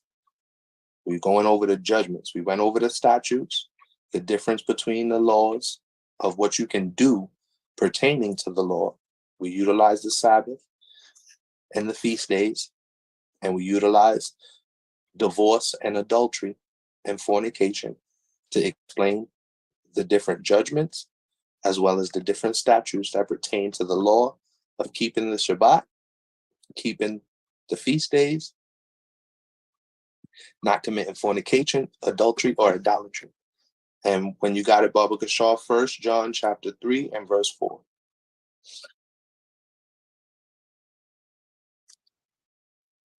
Am I This still is there? 1 John chapter 3 and verse 4. When anybody have it, say Khan. God. Whosoever committeth sin transgresseth also the law. For sin is the transgression of the law. Khan. So sin is the transgression of the law. Sin is breaking the law. When you break the law, you sin. Right? The law pertains to all of what God spoke out of his mouth. Everything that you should live by are the words of the Most High Yahweh, our power. That's what you should be living by. All the words out of his mouth. Right? And let's say you're reading something from the prophets and it says, thus saith the Lord. And it's not something that is like a law. That's a prophecy. Right? but you're still living by that because you waiting with an expectant hope to see the prophecy take place before your eyes. Or through wisdom, knowledge, and understanding and discerning the scriptures, you look through the scriptures and say, oh, this prophecy happened. Maybe it's a dual prophecy. Oh, this prophecy happened and it's going to happen again. Or something similar is going to happen again. Right? But we waiting for the prophecy that where the Most High, when we talked about the rainbow earlier, where the Most High made a covenant with Noah that he wouldn't flood the earth with water. He would flood the earth with fire. We waiting for that prophecy to happen all the way through to Revelation. So we live in by it, but we living according to that prophecy. How are we living? Applying the law, so that when that prophecy takes place, all praise to the Most High, with a hopeful expectation, the Most High, in his faithfulness and love, would choose us to get on the chariots. He would give us forgiveness and accept our repentance through Yawasap and allow us to get on the chariots, right? So we live in according to his word. We live in according to his law, right? That's how man should live, by every word. You live in waiting with an expectant hope for the prophecies to happen before your very eyes, or with the wisdom, knowledge, and understanding that the prophecies have already happened by reading and studying his word. Khan? Con. Cap, jump to verse 9, Papa Gashaw. Con. 1 John chapter 3 and verse 9. Whosoever is born of God doeth not commit sin, for his seed remaineth in him, and he cannot sin. No, he is born of out and he can have sex with his baby mother. She could go out and find a dildo as big as a horse's leg, and she could do whatever, and she could do what she want with that toy, and he could do whatever he want with some heathen chick from heathen Edomite or heathen Ishmaelite from a heathen Canaanite like Esau did. Whosoever is born of God doeth not commit sin, for his seed remaineth in him, and he cannot sin because he is born of God. So when it says that we cannot sin, it's telling us, isn't it? The Most High could give you up to the lust of your heart. When a man committed sin, it's because he commits the sin of the lust of his heart, and the Most High could give you up to those lusts. So we got to make sure that we're not sitting there lusting in our hearts after other women. We got to make sure as women, we're not sitting there lusting to for whatever it is the woman might be lusting after, to be the goddess on earth and to be equal. Great jogging pants, God, right? Great jogging. and you can't be doing that. You can't lust after trying to be a goddess and trying to be equal with the man and trying to be above and over your man. That's not how the Most High set forth the order. And men, you can't go out there and just lust after everything you see, run by in a pair of yoga pants or workout shorts. Be in the gym all lusting after, making sure you get on workout right behind the dang on the hell is them things called, the running machine, the eucalyptus machine, or the eucalyptical, or whatever the hell it's called. I said eucalyptus, whatever the dang on machine is that they be running, the girls running on the treadmill. Nah, man, that's lust. That's wickedness. You got to get that lust out of your heart, lust out of your eyes. Find yourself a wife that's pleasing unto you, right? And then you got to build from there and continue to build. Find ways to please your wife. Women, you got to find ways to please your husband. You got to make a peaceful home for him. Make it so that he's happy to come home from work, from a hard day of dealing with Esau. Husbands, you got to make it so that your wife enjoys your company, right? You got to talk to her, read the scriptures with her, laugh, put on some comedy shows, put some music on and dance with her, right? That's not on the Shabbat. If you turned on some music and dance with your wife, there's no law against that. Now, you're not supposed to go out and make yourself unclean, but you can, wait till the sun go down on a Saturday. Or we getting long nights now. Wait, right before 8 o'clock. Tune in and make whatever you want happen before the sun go down on Friday. Sit and eat lunch with each other, have a picnic, whatever it is that you guys enjoy doing together. Watch your favorite TV show. Get the scriptures and read some of your favorite scriptures. Ask your husband to explain them to you. Ask your wife questions. What scriptures don't she understand? What scriptures do she believe she have a good understanding on? Help her get prepared for the Sunday classes that the sisters have. They put the topic out a few days before. Introduce her to the sisterhood class. Bring her over to the sisters so that she can have sisters to congregate with that are righteous and that are studying the scriptures, so that you don't fall into adultery, fornication, or idolatry. Khan? One more. Khan, all praises. One more on this one, Cap. The book of Psalms, chapter 147 and verse 20. And the reason why I'm bringing this scripture out is because the Most High, Israel is the apple of the Most High's eye.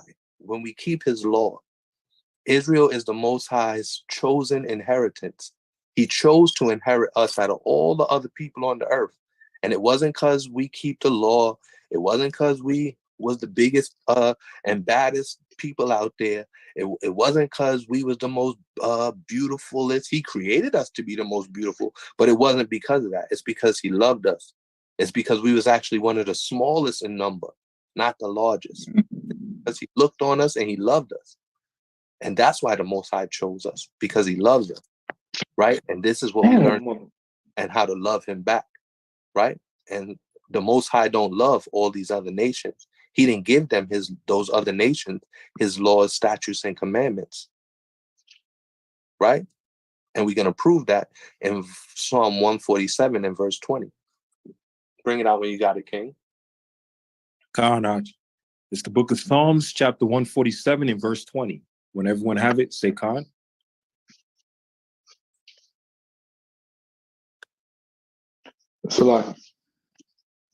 Psalms 147 and verse 20. He have not dealt so with any nation. And as for his judgments, they have not known them. Praise ye Yahweh. Khan, the other nations don't even know the Most High's judgments. They don't know how to reason through these scriptures and understand that the law is not done away with. That's why the Roman Catholics teach that the law is done away with. That's why the American Christian teaches that the law is done away with. That's why the Arabian Muslim and the Muslims coming all from all different nations, they don't even keep the law because they will eat pork if their life is on the line. Right? So they don't keep the laws.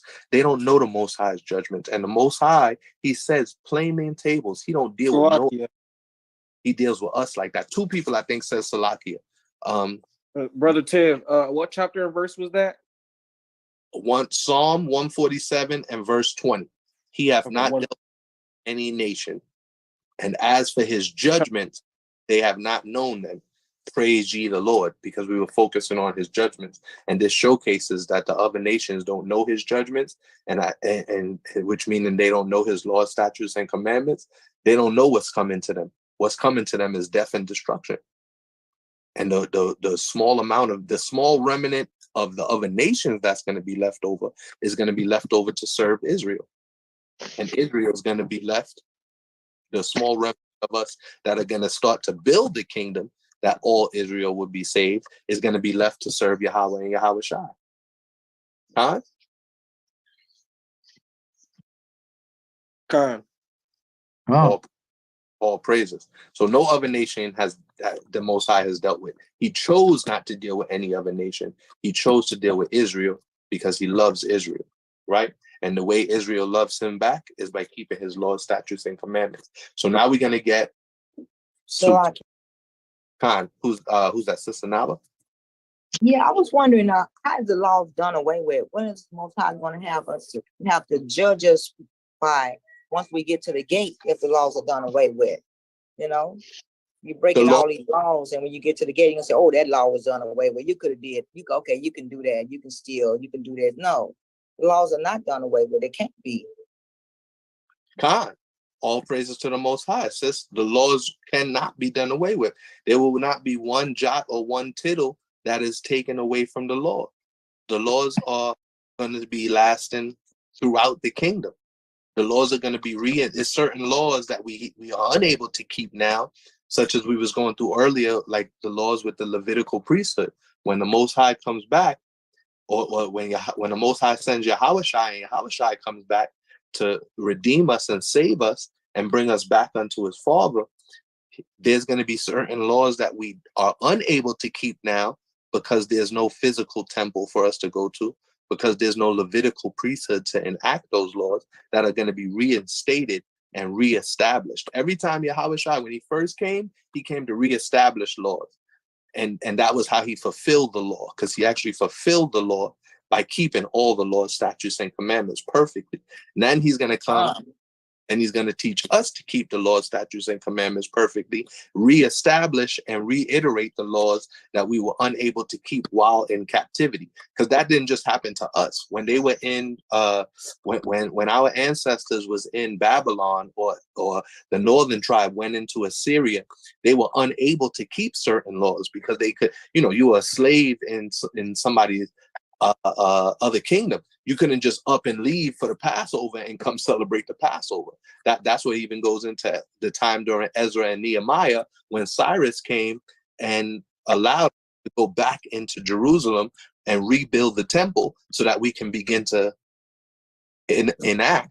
complete the statutes on the Levitical laws, right? There were certain Levitical laws, atonement for your sins, sacrificing a turtle dove versus sacrificing a lamb versus sacrificing a goat.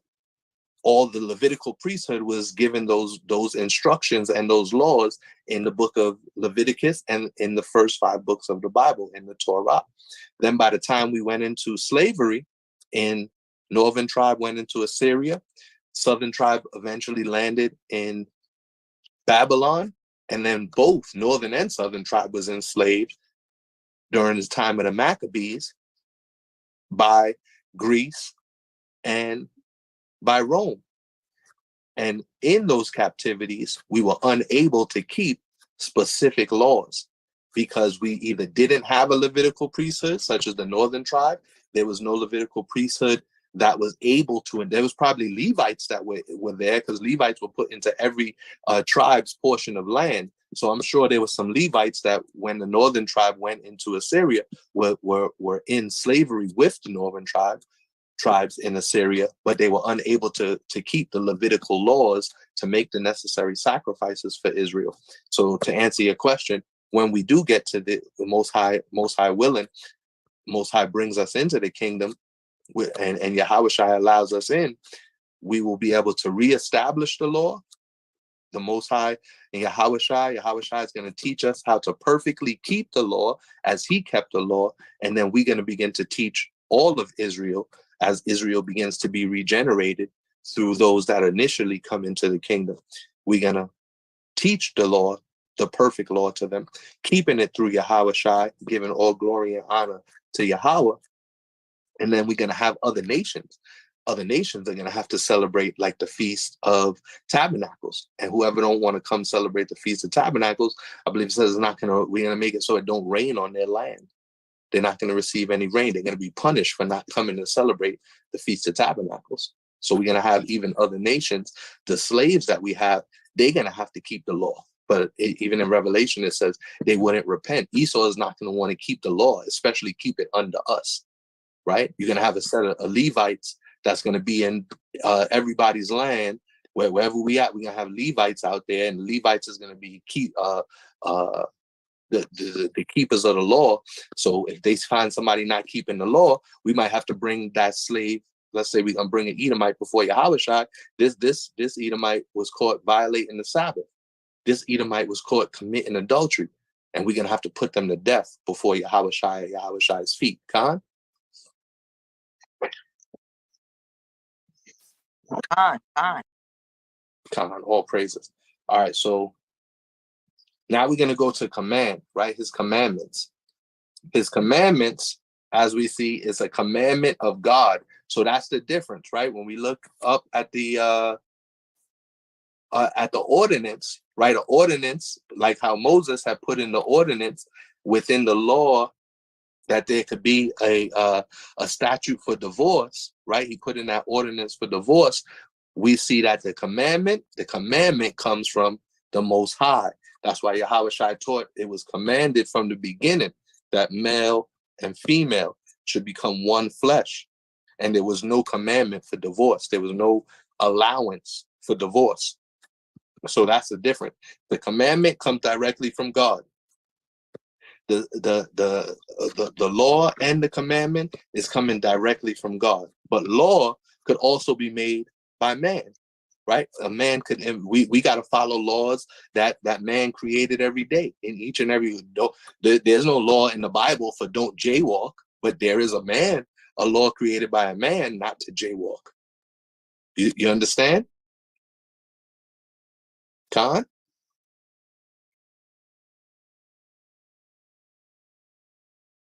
Khan, can you hear me? Khan, I heard you, Cal. Everybody else understand that? The commandment is coming directly from God. A law could be created by man, and something could be implemented by man, as we got to follow. It instructs us to follow the laws of the land, right? To follow the laws of America. We're not supposed to just go out and break the laws of America, like jaywalking. I just used the easy one, like jaywalking. I don't know. Somebody else can name something that's a law of the land. Don't run the stop sign, right? You run the stop sign and receive a ticket. That's breaking the law. Come with it, King. Bring it out. Littering.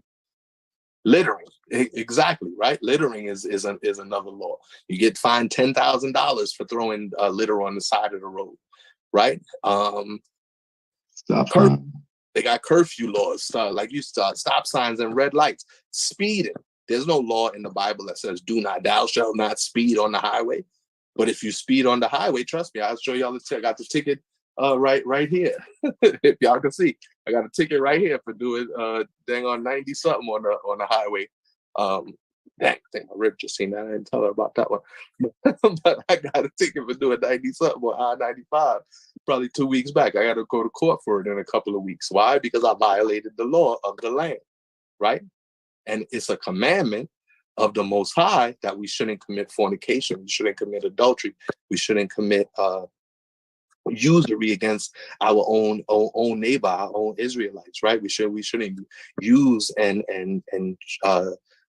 be shiesty toward our own brothers and sisters, right? Those are commandments of the Most High. So the commandment is coming from God. It's coming from man. Excuse me. The commandment is coming from God. That's why I said the commandment is of God. When it says the commandment is of man, it's the same thing as trying to say the law. The law can come, the most important law is coming from God. The commandments are coming from God, right? And it also says here, the commandment is a code of wisdom. Let it go down again. Okay, and that's the end on that one, right? So the commandment is also a code of wisdom. So in Cap, if you want to get Numbers chapter 15 and verse 38, that's going to be an example of a commandment that comes from God, right? Which is everybody. It's the classic.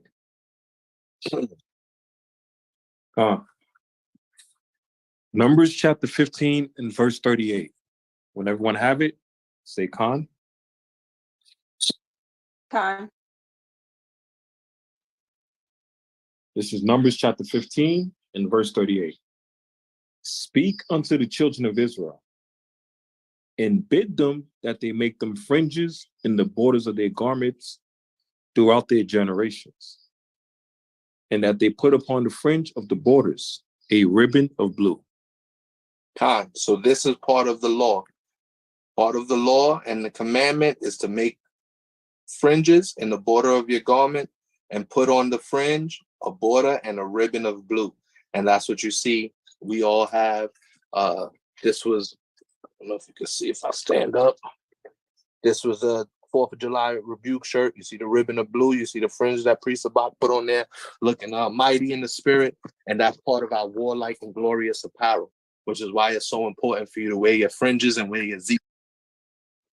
Right? And you can get zeets. I know Brother Nadiv, he has the website where you can go and get some beautiful fringes on your garment, and you can get some from your brother, and you can get some beautiful zeets from your brother and your sister.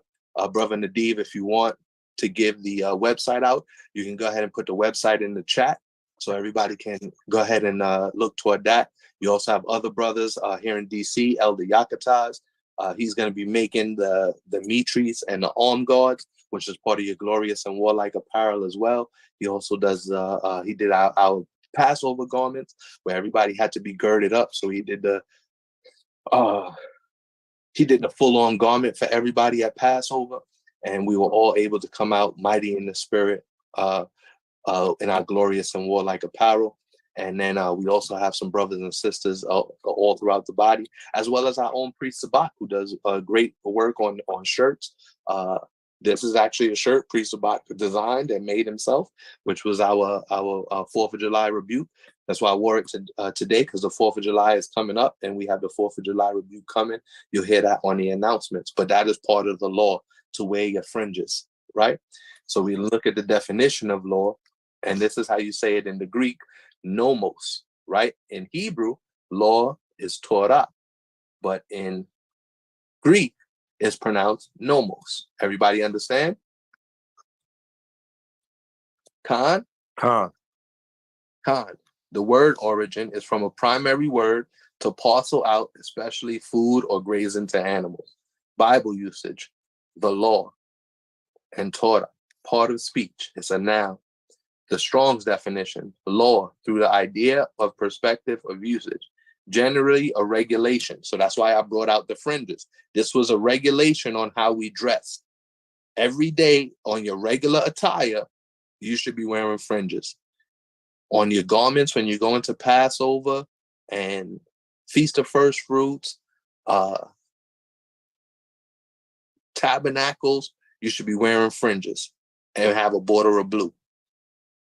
Right? Specifically of Moses inclining the volume also of the gospel, right? So it's saying from Moses throughout the volume of the book, Moses through the gospel teaches the law, figuratively a principle, right? So this is the principle of how we are to dress. All Israelites, right, are to wear fringes in the border of their garments throughout their generations. That means forever, as Sister Nava said. So if anybody has any question, yes, we will be wearing fringes in the kingdom. Yes, we will have a border of blue on our garments in the kingdom, because we're still going to be generating. We're still going to be being fruitful and multiplying in the kingdom while we're here on earth throughout that 1,000 years. When we get to the spiritual kingdom of heaven, that's different. But while we're still here on earth, we're going to still be keeping the laws. Not one jot, not one tittle is going to pass away. So as Cap was bringing out earlier, here's the Thayer's definition of law. Anything established, anything received by usage, and as Cap brought out, a custom. So the way we dress, a custom, a law, a command. So you see how law and command, they go hand in hand, and the statute is how you keep the law. The statute is how you keep the command. Khan? Of any law whatsoever. Any law whatsoever. So that's all these laws we read through tonight. We read through the Shabbat. We read through the high holy days. We read through fringes, feast days, judgments on fornication, adultery, idolatry. Any of these laws, a law or rule producing a state approved of God. So the law is approved of God by the observance of which is approved. So observing the things which God approved. When it says observing, it means doing. Everybody get that? When you observe the law, you do the law. Khan? A precept. So when we say precept on precept means what?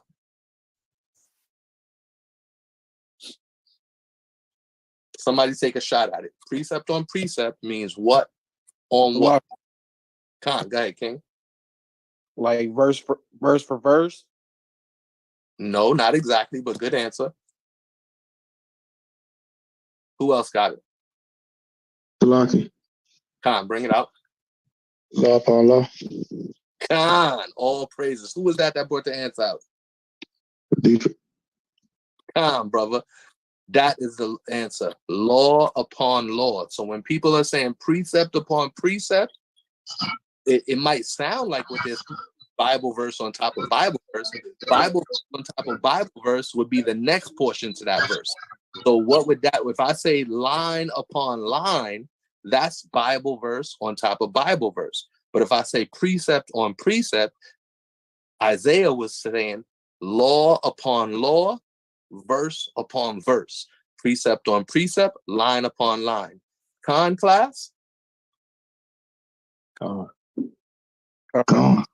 All praises. So the rule of action prescribed by reason of the Mosaic law and referring accordingly to the context. So that's how we know each law in its specific context will have a statute to it. So the Shabbat is going to have specific statutes. Don't work, don't pick up sticks, don't cook, don't burn no fires, stay your ass home or get your ass out to camp. Salakia for cursing. That's what you should be doing on the Shabbat. Stay at home, reading the scriptures, watching the different Shabbat class. We got HOI Philly, we got HOI Las Vegas, we got camp, HOI Illinois camp, HOI Detroit camp, HOI New York camp, HOI Philly camp, in that order. So you will know what people doing on the Shabbat if they can't name in order who's coming out with what. First you're gonna get Philly class, then you're gonna get Las Vegas class, then you're gonna get Illinois, Detroit, then you're gonna get New York and Philly. All day long on the Shabbat, you got brothers and sisters. And now we got HOI Texas in the building. Elder Torah bringing it out and doing his Shabbat lessons at his Shabbat camps. So you got enough learning time on the Shabbat to be able to begin to place precept on precept, line upon line, to be able to learn the law, to be able to have fun. If you're watching Elder Torah and Priest Sabak and Chicago and Detroit, you get to see all the cities. You go around the whole country. HOI LA, that's the last one actually on Shabbat because they are because of the time difference. So HOI LA is going to be the last Shabbat class for the day. So you can go around the whole country from New York to Texas to Chicago to LA. All four of the biggest cities in the biggest states in the country, all on the Shabbat. Khan?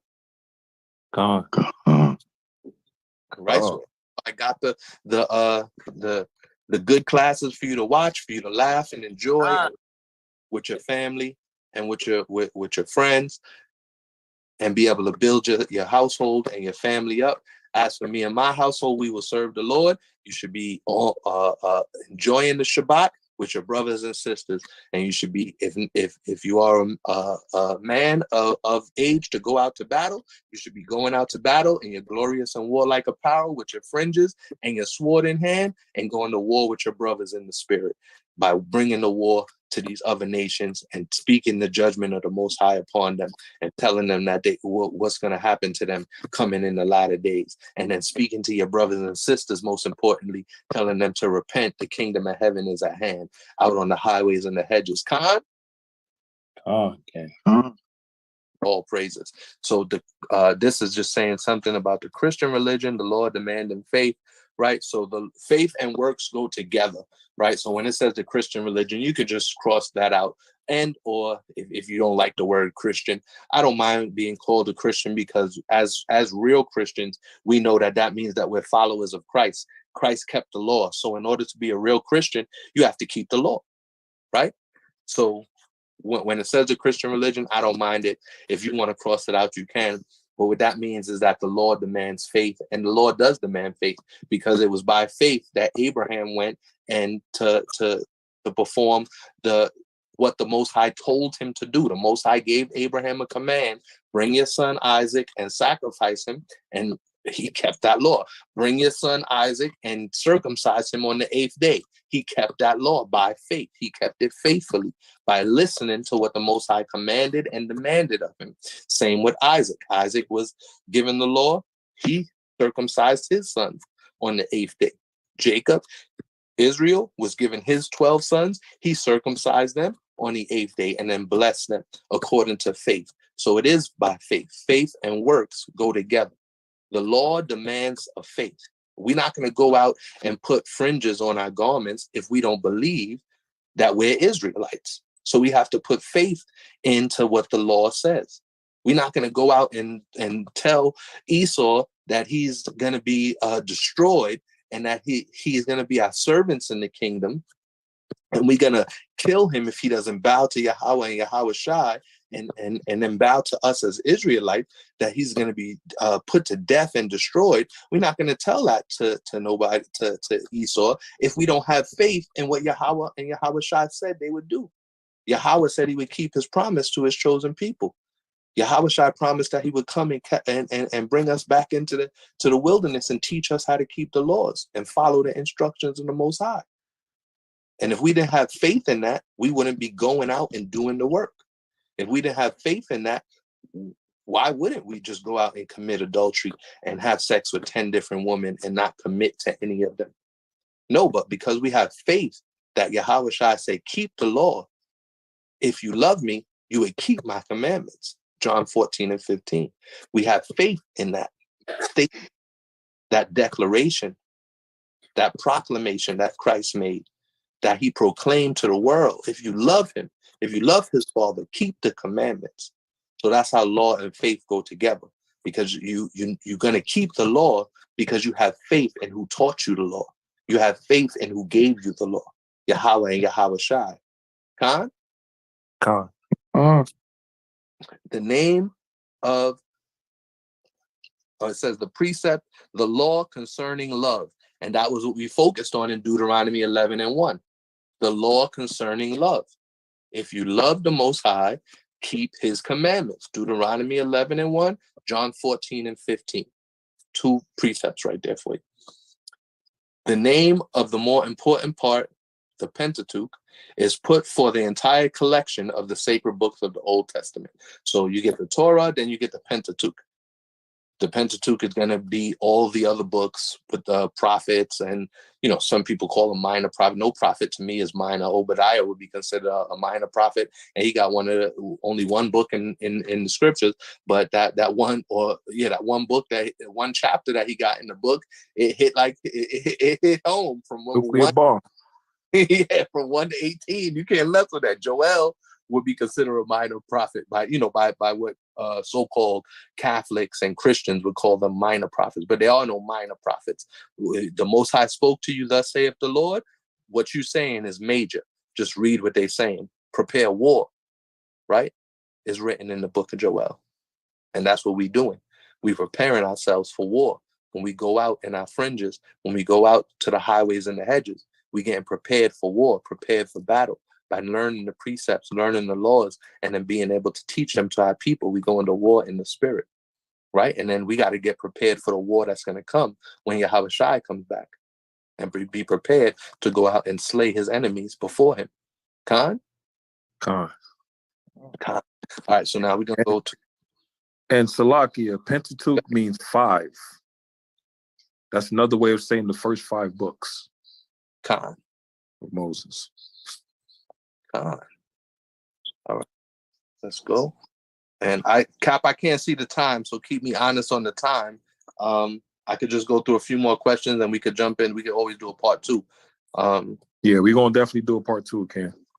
All right, so I'll just go through a couple more questions and precepts, and then we can lock it down.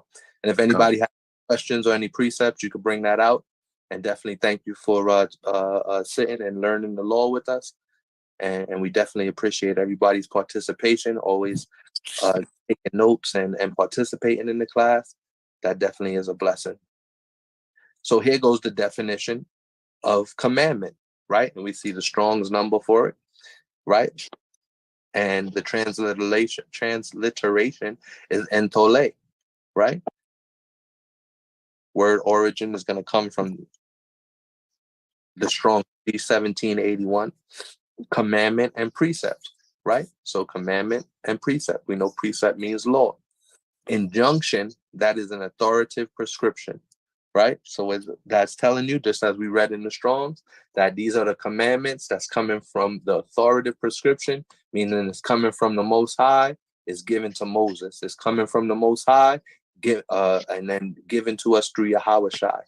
That's what it means when it's saying authoritative prescription. It's the same way when our elders tell us, okay, when we come to camp, this is the uniformity that we're gonna wear. It's not a law. I'm not saying that that's a law, but they would be the authority. Priest Sabbath would be the authority in our camp. So he's telling us when we come to camp for the 4th of July pull up, these are the colors that we gotta wear. Don't be out of order. Khan. So we see the Thayer's definition says an order. That's why you understanding that this means don't be out of order, right? So the commandment and the precept is an order, a command, a charge, a precept, an injunction, that which is prescribed to one by reason of his office, a commandment. So the commandment and the law, again, go hand in hand. When somebody tries to say, what's the difference between the laws and the commandments? There is no difference between the laws and commandments other than some laws may have been implemented by man. The commandment is coming directly from the Most High. Khan?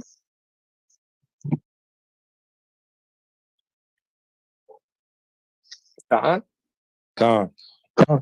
A prescribed rule in accordance with which a thing is done.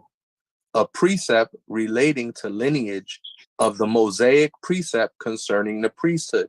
So again, these commandments was given to the Levitical priesthood.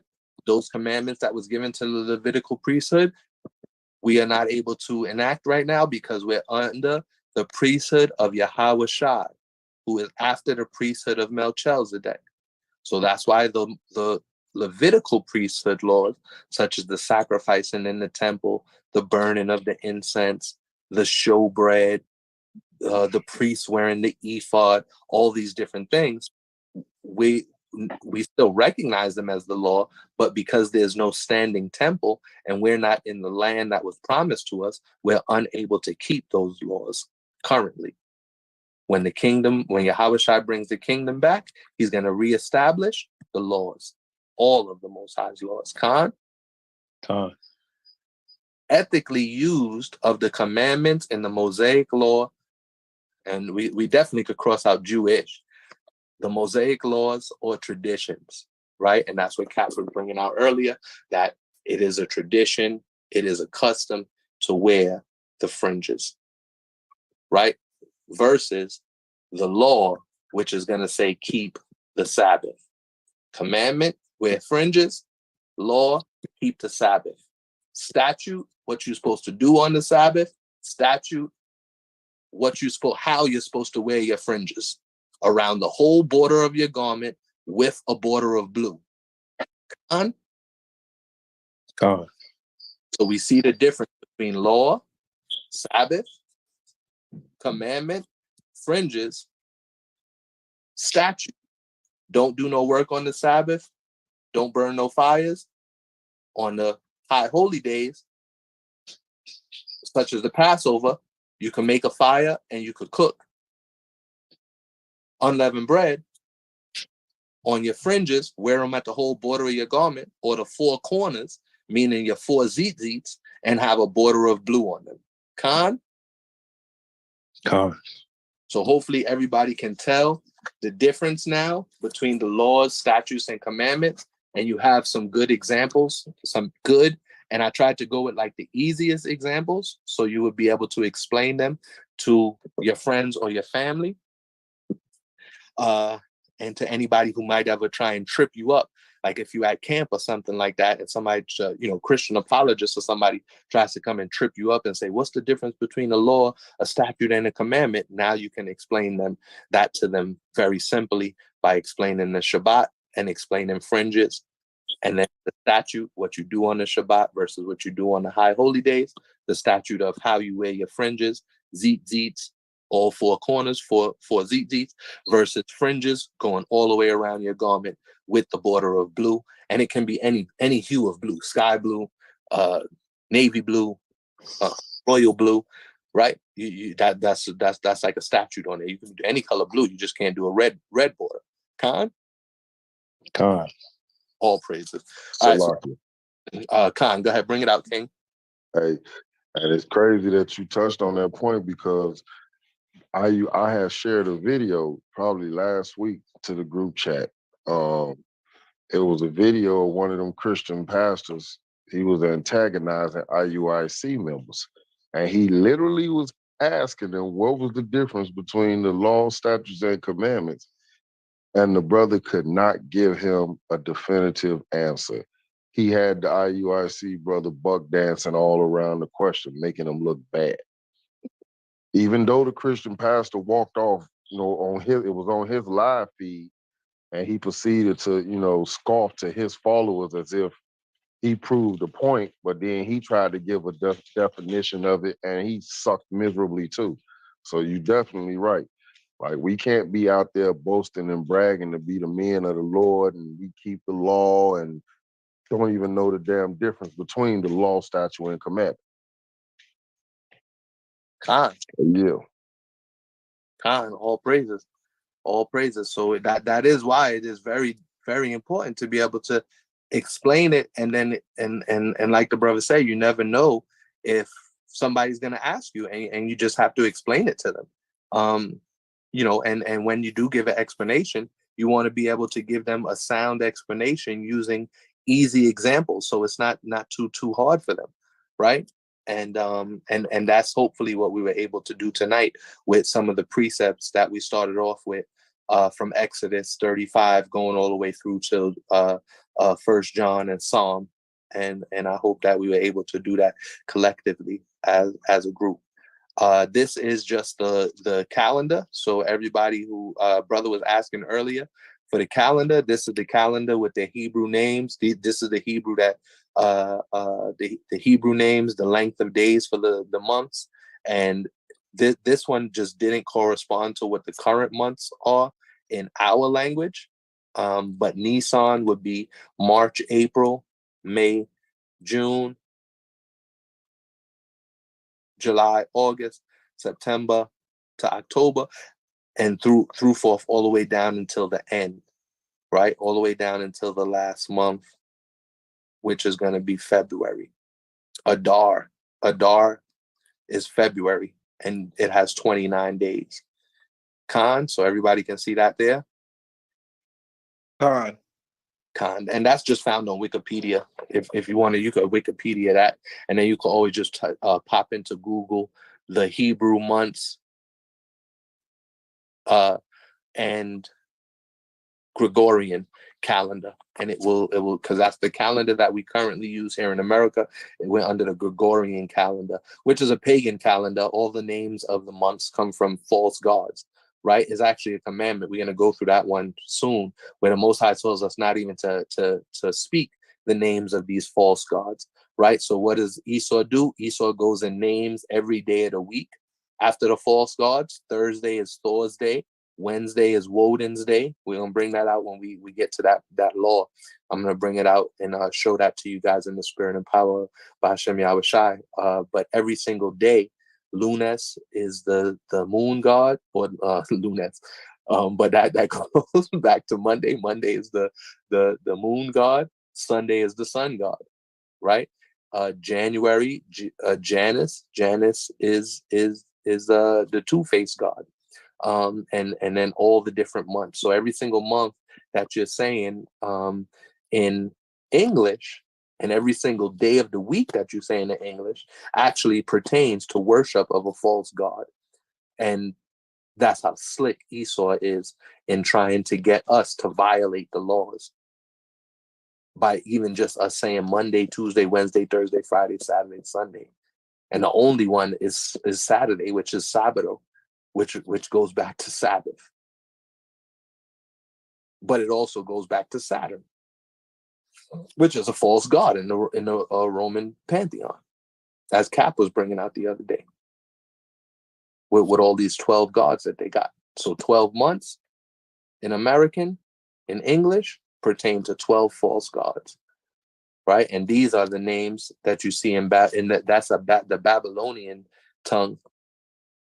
You see them in the Babylonian analog, and that where it says Hebrew name, that's the Hebrew that we spoke in Babylon. That's not the Paleo Hebrew sayings of them. I'm actually maybe Brother Daniela from HOI Illinois could bring out the 12 months in Hebrew, in the Paleo Hebrew tongue, and put that up for us next time. I'm gonna see if we can get that done, Cap. Right? So that was one thing I wanted to bring out, and then a couple more questions, and then we were going to let everybody go. What else do we have here? So all of these scriptures that you see here on the screen, those are different scriptures that I wanted to go through. We're not going to get each and every single one of them right now. Just go to Deuteronomy 6, which is where you will find the Shema, right? These are the commandments and statutes and ordinances that the Lord your God has instructed me to teach you, for you to follow in the land that you're about to possess, and to teach to your children, right? When you're saying the Shema, which we're going to say at the end of class today, right? And so in verse 25, and if we are careful to observe every one of these commandments before the Lord our God, as he has commanded us, then that will be our righteousness. So what our righteousness is to keep the law, statutes, and commandments. And then will also be our wisdom in the sight of the nations, right? So just a couple of quick questions, and we're going to end class. When was the first commandment given? Does anybody know on the line or in class when the first commandment was given? You could just say Salakia and give out the answer if you have it. Salakia. Khan. I don't know exactly what Bible verse, but wasn't it keep the Sabbath back in Genesis? Good try, but that's not it. Anybody else? Salakia. Khan, what you got? I believe it's in Genesis where Adam was told not to eat of the tree of knowledge of good and evil. Very good answer, but even the precept princess didn't get that one. I thought this was going to be an easy one. Who else got an answer for us? Two good answers so far. Two very good answers from the brother and the sister. Anybody else? We got two more. I need two more answers, and then I'll give out the right answer. When was the first commandment given? And what was? Go ahead. What you got? Go ahead. At creation, when he said, "Let there be light." I just found it. Let's give that. Who was that? Who was that answered? That's Mama Gail. That's Mama Gail. I was like, hold on, I know that was Mama Gail. She came up with that one right there. Good job, Mama Gail. Appreciate that answer. So everybody understand why that answer was in Genesis. Cap, if you could get that for us, Genesis chapter 1, and we could just go 1 through 3. Con. Can you hear me? Cons. This is Genesis chapter 1 and verse 1. When everyone have it, say con. Con. Genesis chapter 1 and verse 1. In the beginning, God created the heaven and the earth. And the earth was without form and void. And darkness was upon the face of the deep. And the Spirit of God moved upon the face of the waters. And God said, let there be light. And there was light. Con. So that was the first commandment. Let there be light. Right? All praises. All praises. And here's how we prove that. Cap, if you could please get 2 Corinthians chapter 4 and verse 6. Right? So before the heaven and earth was created was in the beginning. So when Yahushua said it wasn't so, from the beginning, he created them male and female. It's going back to Genesis chapter 1 when it's saying God created the heaven and the earth, right? The earth didn't have no form. Like how you see the earth, as you can look at it on a map now, it wasn't formed out there, right? There wasn't dry land. It was not, because the dry land didn't appear yet. It had no form. The potter didn't put it to work yet. Why? Because Yahawashai wasn't there to create. All things were created by him and through him. Yahweh gave out the order. Yahweh gave out the command. Yahawashai completed the command and the law by going out and keeping the law, right? So Yahawashai was keeping the law from the beginning, right? So we got in the beginning, God created the heaven and the earth. Skip to verse 3. And Yahweh said, let there be light. And there was light. Bring out 2 Corinthians chapter 4 and verse 6, Baba Gashar.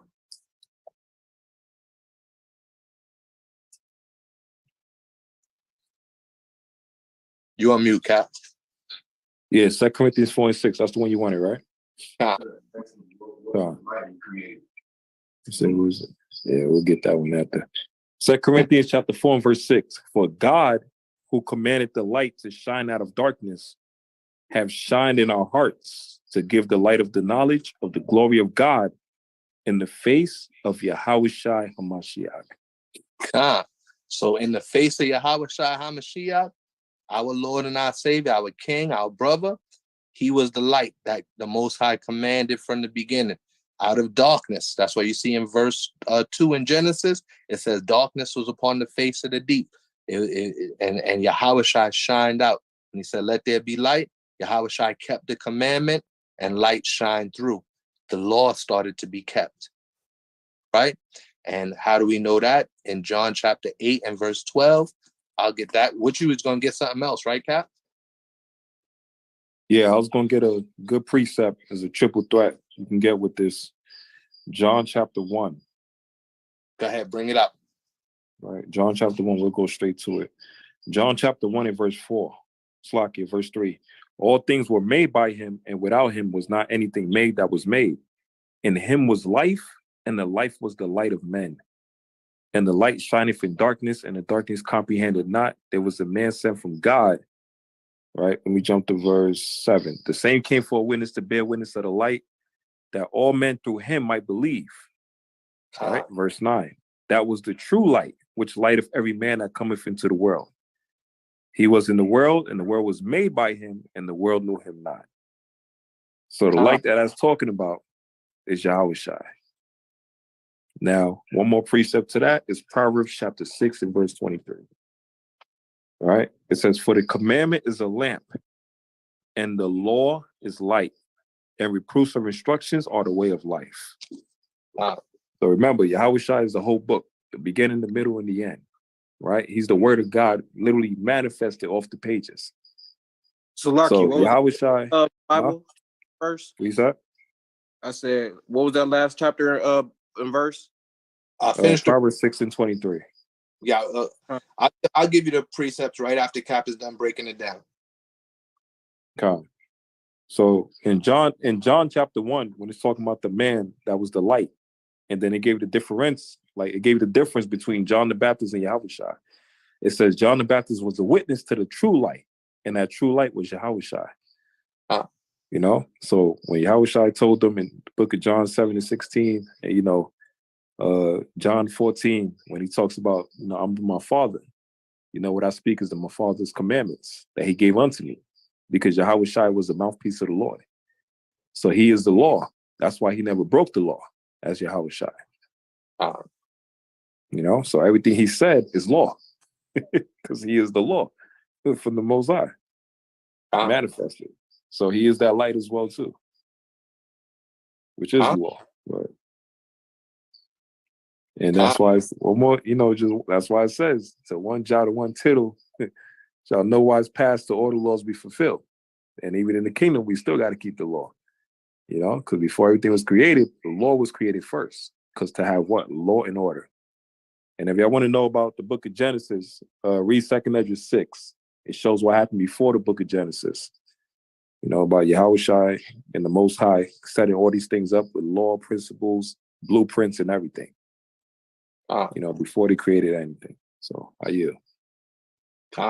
So the last precept on that, and then I'll go through all the precepts for the question, brother, was John chapter 8 and verse 12.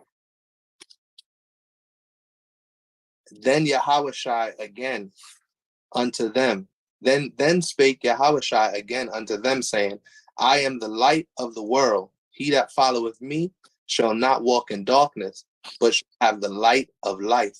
So again, if you following after Yahushua, in order to have that light of life, means you're going to be keeping laws, and you won't be walking in darkness, the darkness of Roman Catholicism, of Protestantism, of Lutheranism, of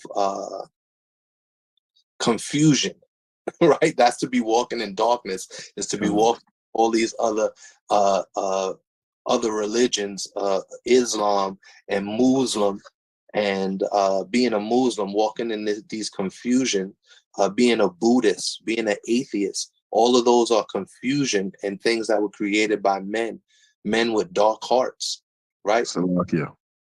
Khan, bring it out, King. Hey, you could precept that with John 12 and 35. Khan. I'm going to get that too, right?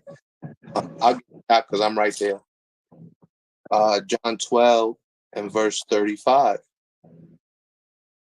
Wait, hold on. That's a lot. Khan, the book of John, chapter 12 and verse 35. Then Yahushua said unto them, Yea, a little while is the light with you. Right? Yahushua was saying it's only been a little while that he would be with his disciples. Walk while ye have the light, lest darkness come upon you. Right? So go out and walk in the light. Go out and keep the commandments, unless darkness will come upon you, and you'll be back into, like Nadeem was saying earlier, you go back into that darkness that you was in before, searching after women, cheating on your husband, cheating on your wife, committing fornication, idolatry, and adultery. Right? That's going back to that darkness. But he that walketh in darkness knoweth not whither he goeth. While ye have light, believe in the light, that ye may be the children of the light. These things spake Yahushua, and departed, and did hide himself from them. So Yahushua was saying, look, while you have time to keep the law, while you have time to walk in the light, he tells them to believe, have faith in the light, have faith in the law. As we read earlier in the definition, faith and works go together, that ye may be children of the light, that you would be children of Yahweh, children of Yahushua, because the law is giving us a part or a glimpse into how the Most High thinks, how the Most High loves, how the Most High acts, his judgments, his righteous ways, right? So you'll be children of righteousness, children of the light, when you keep and observe, and as it's saying here, give heed to, keep the charge, keep and guard and watch. You'll save your life and be a watchman with the law. That's all in that when it says observe every one of these commandments. That's what it's talking about right there. It says, and if we are careful, and that's the definition that it gives for careful right there. Being careful to keep the law, to take heed, to beware, to keep oneself, to refrain and abstain from these sins, to be kept and guarded. The law will guard you. The law will keep you. The law will preserve you. The law will protect you, right? To observe, to do, to accomplish, to make happen, to work, to make, to produce. That's the faith and the work going together, right?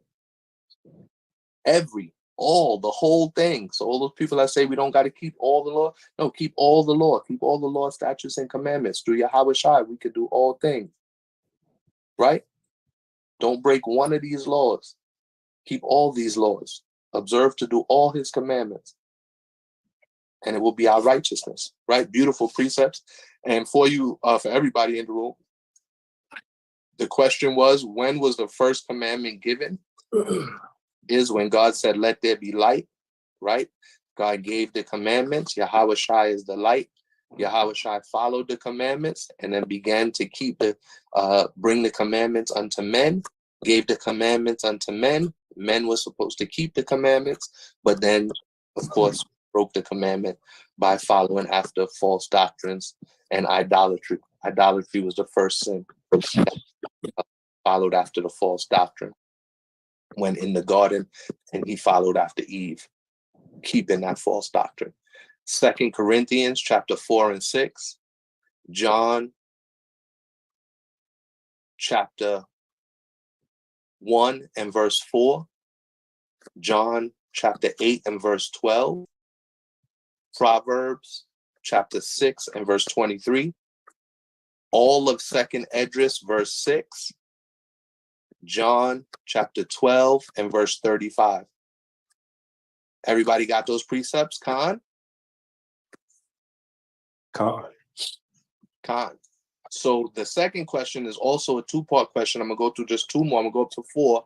I had 7 total questions, but I'm gonna just get up to 1, 2, 3, 4. So we're gonna do about 2 more questions. We had the first question, which was the premise of the lesson. How do we tell the difference between the laws, statutes, and commandments?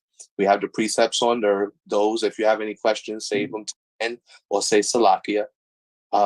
When was the first commandment given? We have the precepts on that. Who is the light and who are the lights? So we just answered that. Let's see if anybody was paying attention. So who is the light and who are the lights? And you can give me book, chapter, and verse if you got it.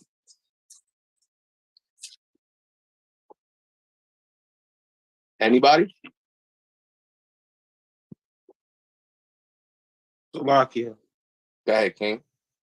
I don't know the book, chapter, and verses, but Yahawashai would be the light, and then the Israelites would be the lights. Khan. So John chapter 8 and 12 is Yahawashai when he says, I am the light of the world. And we also brought out John chapter 1 and verse 4, John chapter 12 and 35. So you got those precepts. Take down those notes. So if anybody ever tries to trip you up about who's the light of the world and then who are the lights that Yahawashai is set to shine, you have these precepts.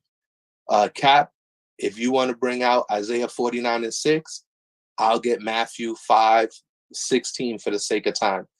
Isaiah, and you were right, King. Both your answers were right. Yahawashai is the light, and Israel are the lights. We are Israelites, literally. And Isaiah chapter 49 and 6 explains that Israel is the light, or the lights that Yahawashai is lighting to set on the lampstand, meaning he's setting us up to be lights to the world by keeping the law in the eyesights of the world.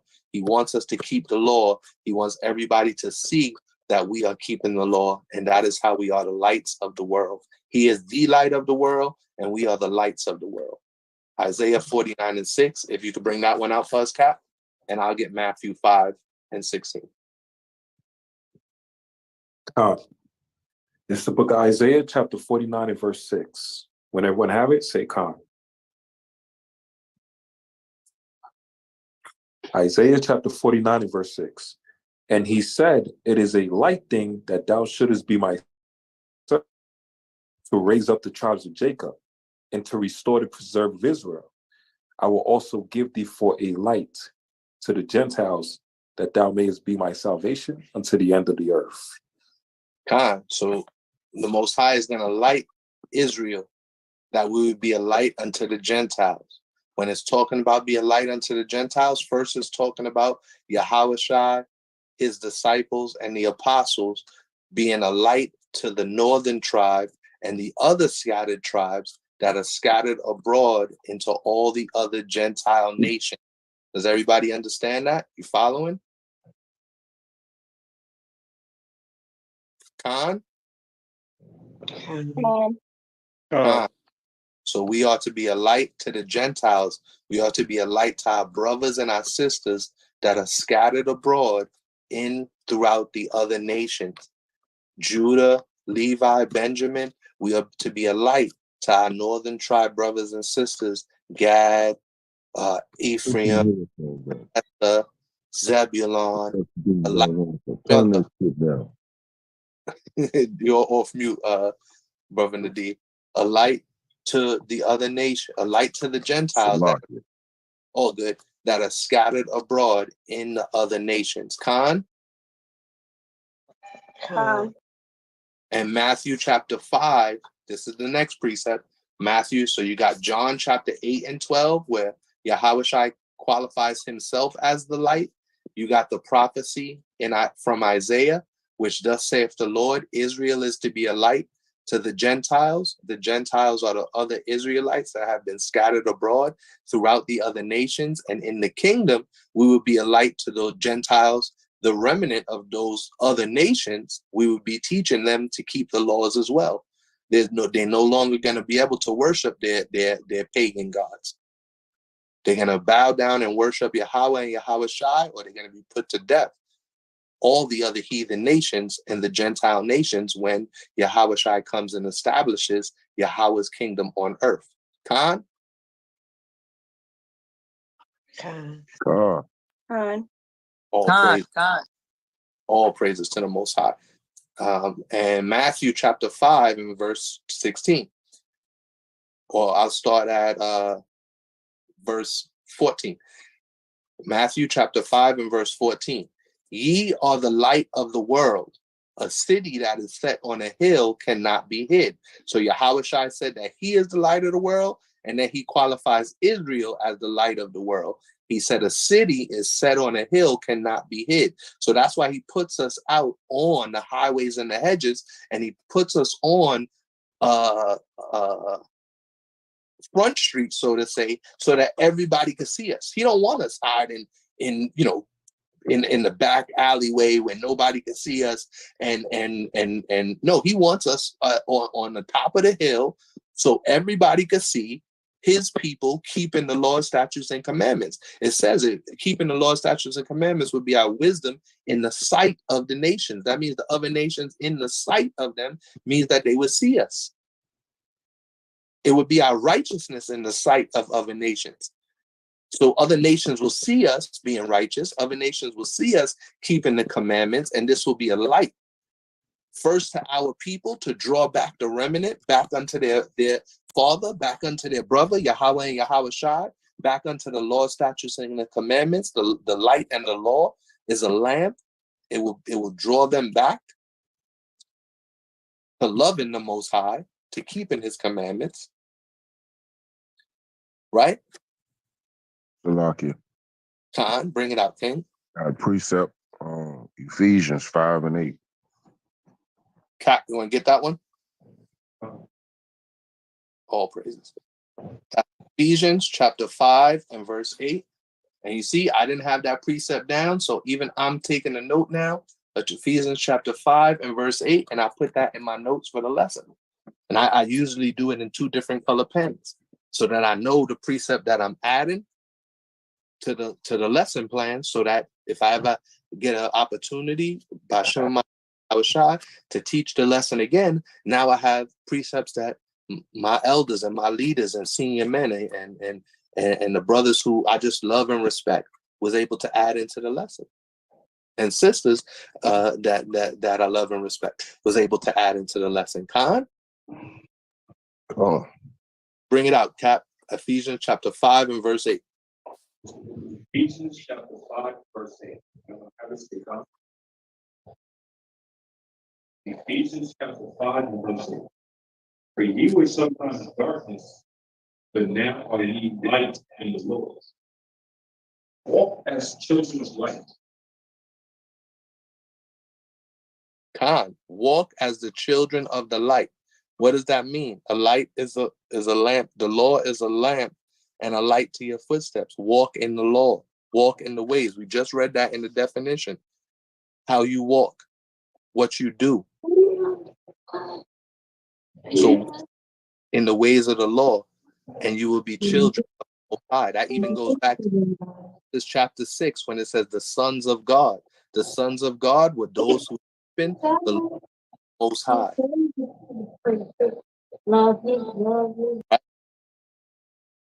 Beautiful precept, King. So everybody got that? Ephesians chapter 5 and verse 8. When you keep the law, that's when it says even in Yahweh Shai, those he gave right to become the sons of God. Or who? Those of us that will keep his law again.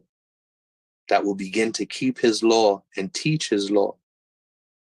that will apply his law to our lives and be examples to others on how to live righteously through keeping the laws of Yahweh and faith in Yahweh Shai. Khan?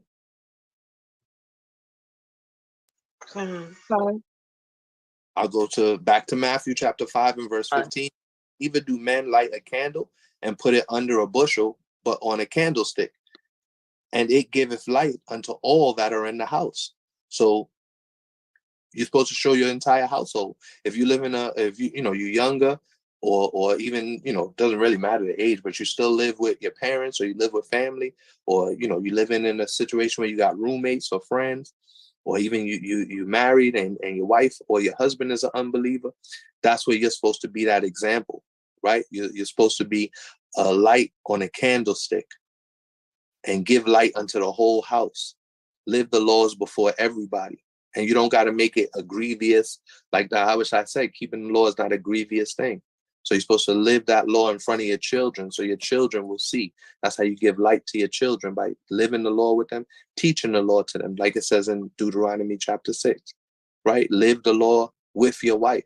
You and your wife living the law together, being a light in your household. And it starts off with the man living by the law. And if you have an unbelieving husband, it's like it says, a believing wife can lead her husband to keeping the law. How do you do that? By keeping the law. It's actually super simple. You just got to learn what the laws are, learn the statutes, meaning learn how to keep them, and learn what the commandments are, and learn how to keep them. That's it.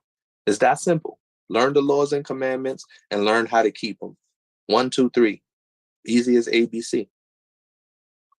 You see that? So verse 16, let your light so shine before men that they may see your good works and glorify your Father which is in heaven. Right? So when we go out to the highways and the hedges, let your light so shine before men. Don't go out and seek in vain glory. Don't go out and seek glory for yourself. Right? But go out and seek the Most High's glory. Go out and seek all glory and honor to Yahweh, and all praise to Yahweh and Yahweh Shai. And then other people will begin to glorify your heavenly Father, right? Your mother or your father might see that you stop smoking, that you stop drinking. Your wife and your kids might see that you, as a husband, you're more understanding and more compassionate. As wives, you're more virtuous and more you able to be silent and be a silent and loving wife, that a husband can come home and be a joy to be with. Right? You're able to lead your children and grow your children up so that they see that they are different and that they do things different, and they don't accept these wicked things that society is trying to put onto them and make them think is acceptable. And they respect who you are. They respect their mother. They honor and respect their mother and their father. And they see that these things benefit them and make them a better person. Those who keep the law is more excellent than his neighbor that is wicked. Paraphrasing the scripture. But the righteous is more excellent than his neighbor who's wicked. So your children will see that, and your children will go out and they'll see, and they'll know that we're better than you. But the only reason is because of the Most High's law. So it's not for our own vain glory or trying to make ourselves seem like we're something when we're really nothing. Because even our righteousness is but the righteousness of filthy rags. But when we seek first the kingdom of heaven and his righteousness, all things would be added unto us. You see that? That was the last precept. Everybody got that? Got down?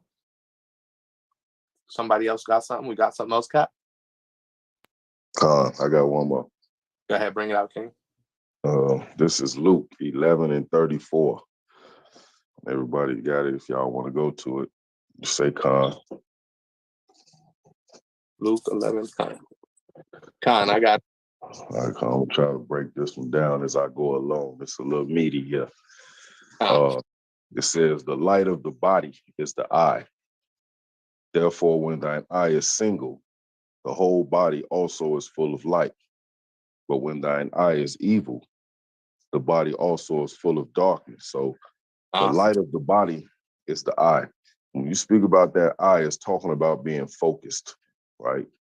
It's talking about the body, meaning not just you individually, like you a cyclops one eye, but the body, the nation of Israel, right?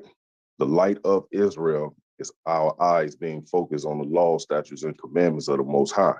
Therefore, when our eye is single, when we're all in unison, when we're all in agreement, can two walk together lest they agree? When we agree, the whole body also is full of light, right? This is that glory that we striving to get back to, get to the kingdom, get back to keeping our laws, keeping our feast days to where this is a normal thing, all right?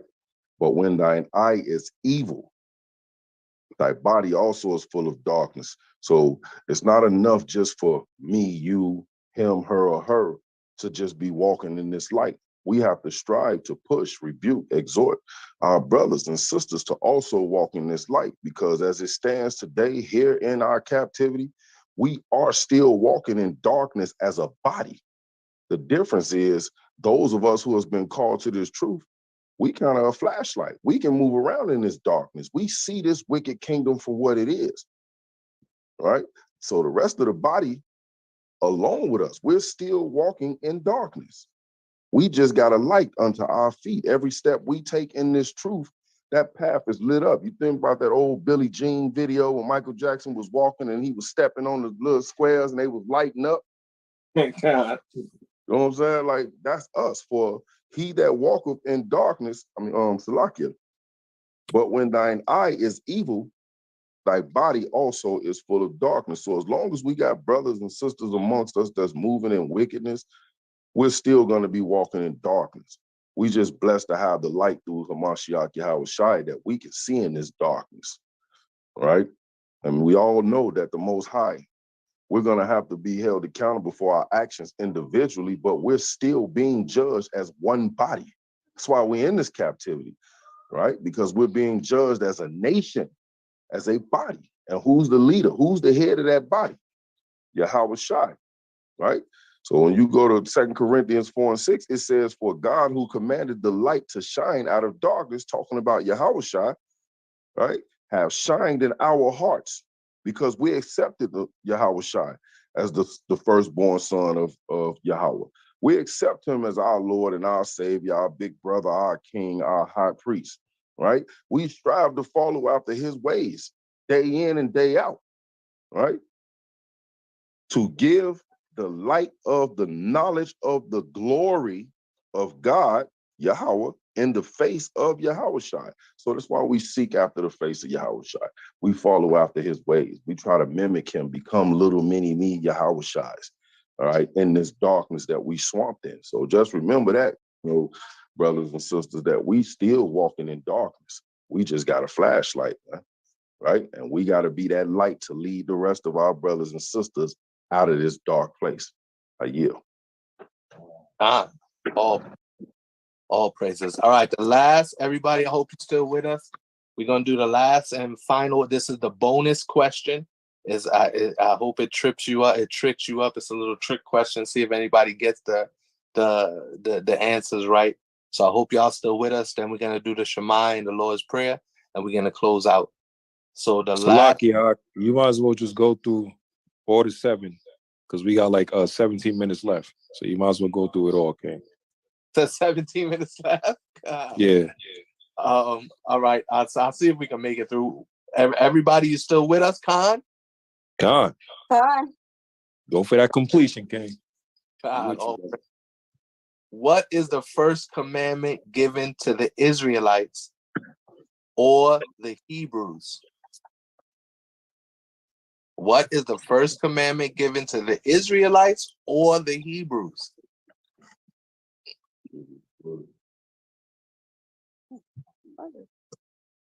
I knew that one was going to get some people. Salaki. What you got? Have no gods, no other gods. Good answer, but nope. But love that God without that heart. Nope. That's the first and most important commandment.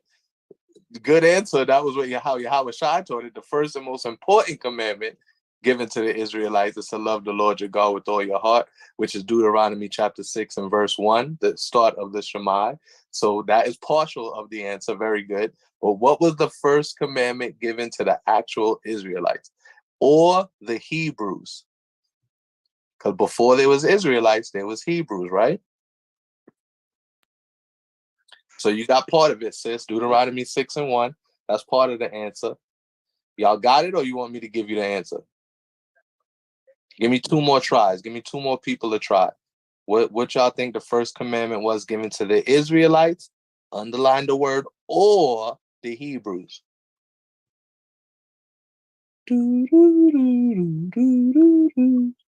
Salaki. I'm just gonna take a stab at it. Put the blood over the house. Okay. That is close. You want to give me book, chapter, and verse? Let me see if you can hit it with the book, chapter, and verse. I give up. Okay, all right. One more. Who else got a shout out for us? Where the brothers at? Let me get a brother to try and take a stab at it. One of the brothers. What's the first commandment? It don't matter if you're wrong. When you're looking at the laws, there's so many right answers, you could hardly be wrong. Just like both the answers that just came out was very, very close to the exact answer that I wrote down, but they are in turn correct. Mother Gail came out with the blood over the door. She just needed to go one step further. And Deuteronomy 6 and 1 is how Yawasap taught. The first and most important commandment is to love the Lord your God with all your mind, body, soul, and your heart. Deuteronomy 6 and 1. So there's never really a wrong answer when it pertains to learning the law. Just speak your heart. What did the Most High write on your heart? What's the first commandment given to the Israelites? Underline the word or the Hebrews. Salakia, Go ahead. What you got? would it be Exodus 12:14 to keep the feast of Passover? Ding, ding, ding. So you see, Sister Gail, you was right there on the verge of it. But it was to keep the feast of the Passover. And, of course, that the original commandment for the Passover was to put blood over the doorpost, put the lamb's blood over your doorpost. So very, very good. So we got Exodus chapter 12 is verse 14 through 18. We're not going to go ahead and get the verse. We'll treat it like a quiz real quick. So very, very good. So the sisters got that one. And now what was the first commandment given to the Hebrews? That was given to the Israelites. But what was the first commandment given to the Hebrews? Uh-oh. We got him stumped with this. I knew this one was gonna get y'all with this one. You want me to give it to y'all? Come on, where's the brother at? One of the brothers. We'll take a stab at it. What was the first commandment given to the Hebrews? The first commandment given to the Israelites, the sisters got that one. Exodus 12 and 18, and as 12, 14 through 18, and as Yawasap taught, Deuteronomy 6 and 1, love the Lord your God with all your heart, mind, body, and soul, which is what tonight's lesson was about, the keys to life. So very good, sisters. That is the first commandment given unto the Israelites, and the first and most important commandment. Also, the most important feast day out of all the feast days is the Passover. Now, what's the first commandment given to the Hebrews? Does anybody have this answer?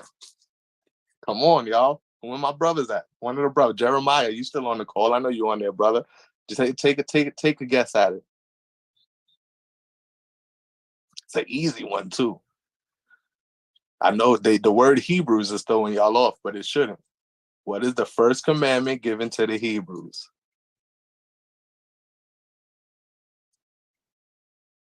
I'll give it to you. Cap, you want to bring it up?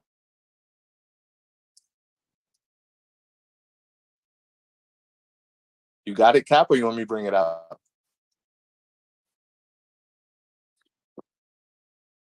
I'll put it on the screen. Can you hear me? I can hear you now. I'll put it on the screen too. So that I can keep it the box. Nope.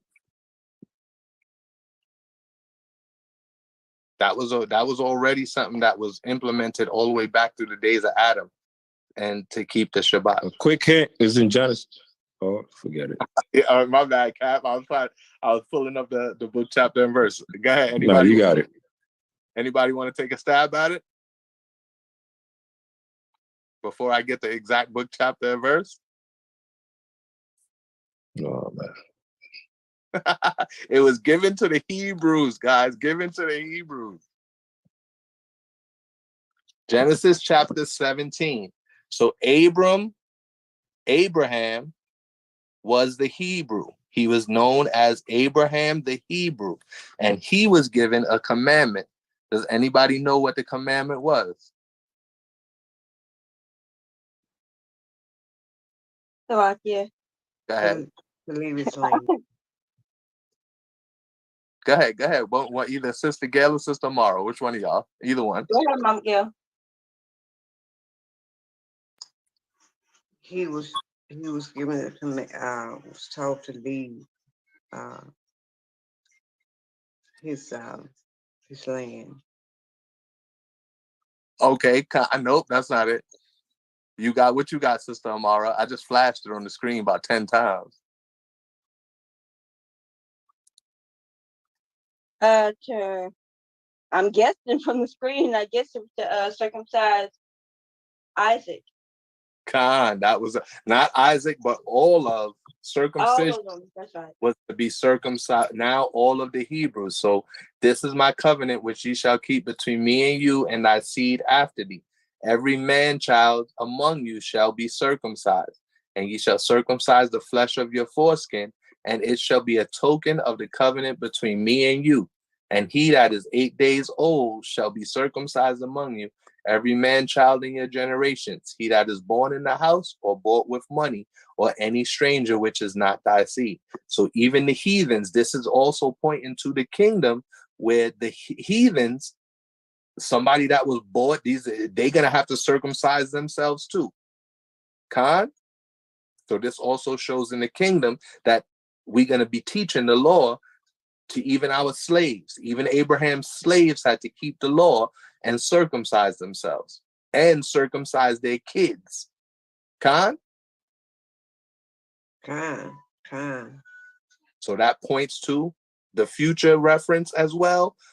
That's also a future prophecy that in the kingdom, people are going to have to circumcise themselves. Any man child, whether he was born in the house, meaning he was a Hebrew, or he was bought with money of a stranger, meaning at that point there was no Israelites. So they're talking about Abraham's slaves.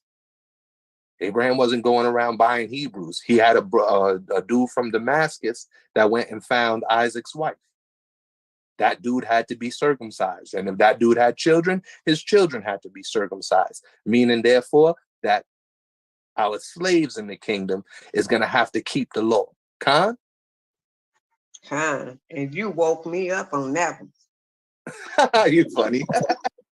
All praises. This is the Most High, sis. Now we got a bonus to that one. Right? There is another verse that shows in Deuteronomy chapter 10. Oh, this was when the law was given. 10 and verse 12. And now all Israel, what doth the Lord God require of thee, but to fear thee, to fear the Lord thy God, to walk in all his ways, and to love him. That is the bonus to loving the Lord God with all your heart, and to serve the Lord thy God with all thy heart, with all thy soul, to keep the commandments of the Lord and his statutes, which I command thee this day for thy good. All praises. And we also will have circumcision of the heart, right? So not only are we to circumcise our children, but we also are to circumcise the foreskin of our hearts.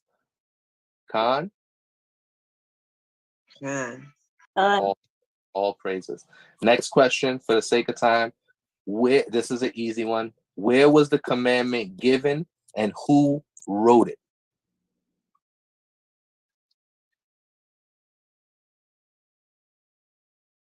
Salaki. Khan. The commandments was given to the children of Israel in the wilderness by the finger of Yahweh to Moses. God, all praises to the Most High.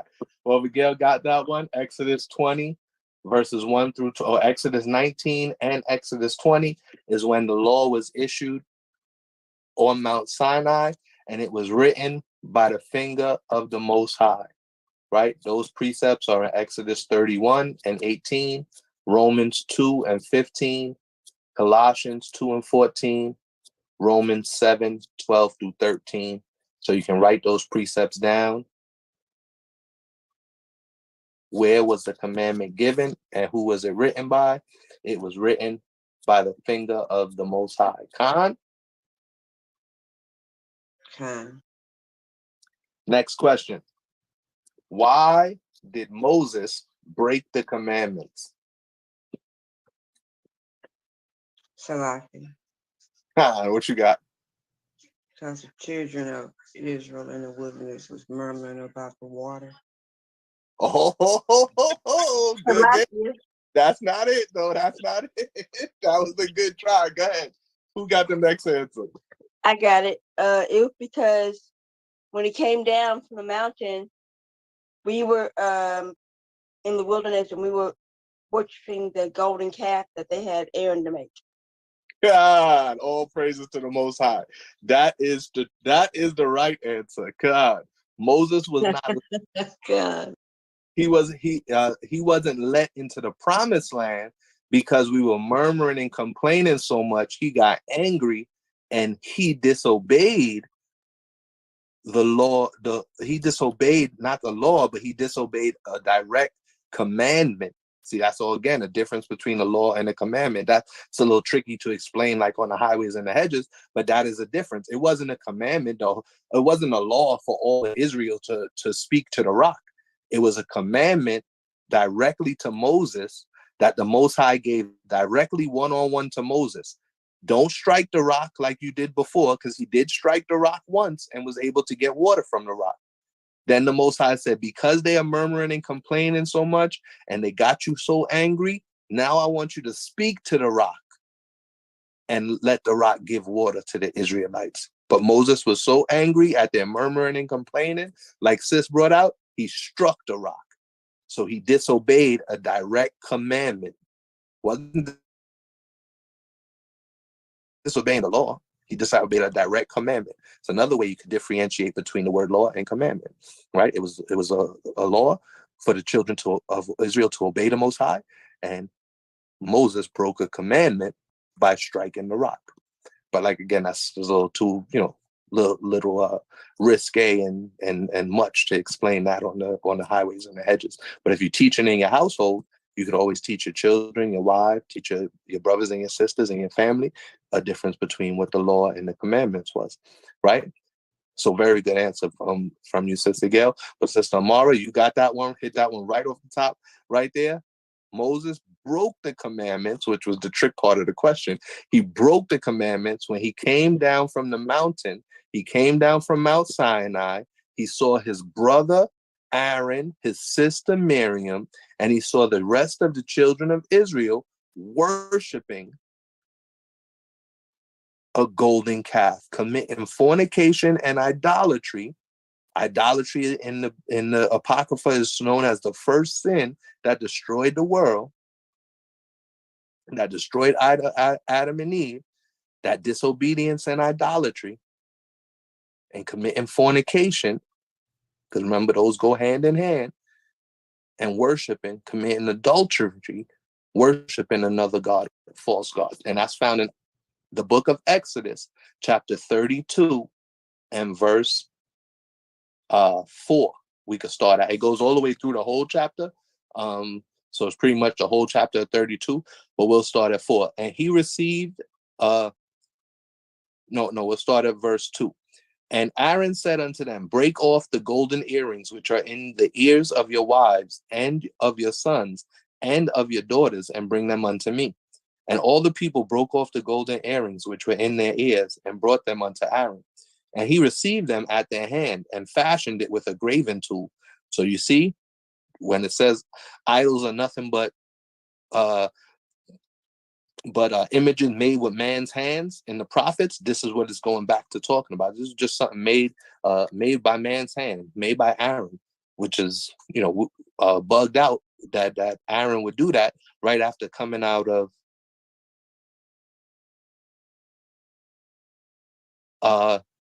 get utilized by the Most High, and the Most High using Moses to split the Red Sea, to turn the waters red, to all during the Passover, all the firstborn of Egypt dying, all of these different things the Most High showed directly to Aaron, because Aaron was right there with his brother, but yet and still he's the one who formed and fashioned the golden calf, right? So, and our people were so wicked that we begged him to make it, because we because Moses was away. You touched on it. Go ahead, bring it out, King. No, we were just sitting there like it's funny because you got, like, if nobody ain't read it, you don't understand. Like, it'll seem like Aaron just blatantly went the hell off, which he did, because he's supposed to stand firm for the Most High and that covenant. You know what I mean? Even unto death. At that point, Israel was ready to stomp a mud hole in Aaron. They was finna kill that man. Aaron was scared for his life. And he gave in unto Israel. The Most High told us, to make your head hard against theirs. But Aaron, he buckled and he folded under that pressure, man, and he made that molten image for them, and they suffered for that. God, and it's like you said, brother D, he got scared. The people our people was so wicked, screaming and yelling. Just take the people nowadays. They want to be LGBTQ. They want to smoke weed. They want to drink. They want to go get drunk and act silly and stupid, fall all over each other. They want to dress women with their tits and salakia, women with all their body hanging out. Men going around dressing like women. All kind of wicked abominations. Our people will come up to camp and go on the internet and fight against us. The Christian apologists, they wicked, don't want to keep the commandments, don't want to do what the Most High said to do, want to eat pork and eat lobster and eat shrimp, and then argue with you and tell you that Christ, Yawasap, said it was okay for them to break the commandments of his father. Salakia. Bring it out, King. And like the scriptures say, that which was written before our time was written for our learning. So when we study these precepts and the acts of Aaron under the pressure of Israel, this is why we stand firm and bold as a lion when we out there in them highways and byways and teaching, man. We get shot at, we get bottles thrown at us. Some cases we get into little scuffles, like Israel literally over the word of the Lord, fighting to keep their rebellious disrespectfulness that's got us at the bottom. They will really try to put us to death out there, man. And sometimes we be literally having to get into physical fights with our brothers and sisters. And it gets that bad that we even get shot at. I personally have been hit with a bottle. You know what I'm saying? So, yeah, I can kind of understand. Like, if you've ever been in them highways and the byways in a volatile situation during camp, you will understand the pressure that Aaron was under. But because it was written before our time, so it was written for our learning. We learn from that situation, and we see the detriment that fell upon Israel as a whole because of that. So that's why we stand firm in them highways and them byways now. We won't buckle. We're not going to fold. They're going to get this work. God, they're going to get this work. And that's what Yahweh say, go out to the highways and the hedges and cry aloud to my people and show them their sins.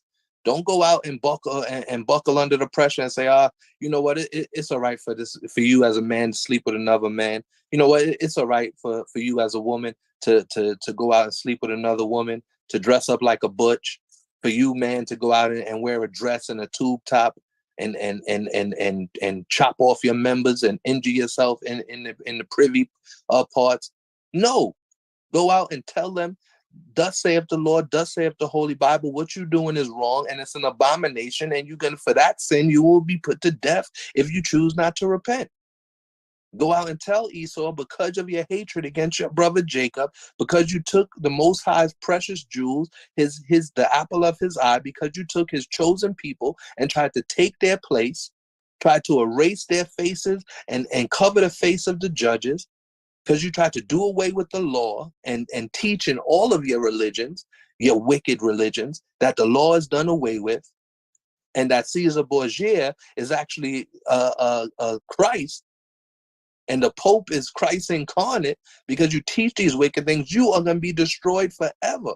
There's going to be no remnant of your people when the Most High and Yahushua is done with you and gives us the power to enact his vengeance upon you. You are dead ducks in the water. Salakia. God, what you got, sis? This is completely off topic, but it was something I just learned today. I wanted to see if you guys knew this as well. I was watching a video today about Abraham and Sarah, and it said that the place where Abraham was supposedly to sacrifice Isaac is called Mount Moriah. Mount Moriah is the same place where Solomon's temple was built, and some so-called scholars are saying that Mount Moriah is also Golgotha or Skull Hill, where Yahweh was sacrificed. I just want to see if anybody else knew this, because this is the first time I'm ever hearing this. Let me see if I can find anything quick. You got anything on that, Cap?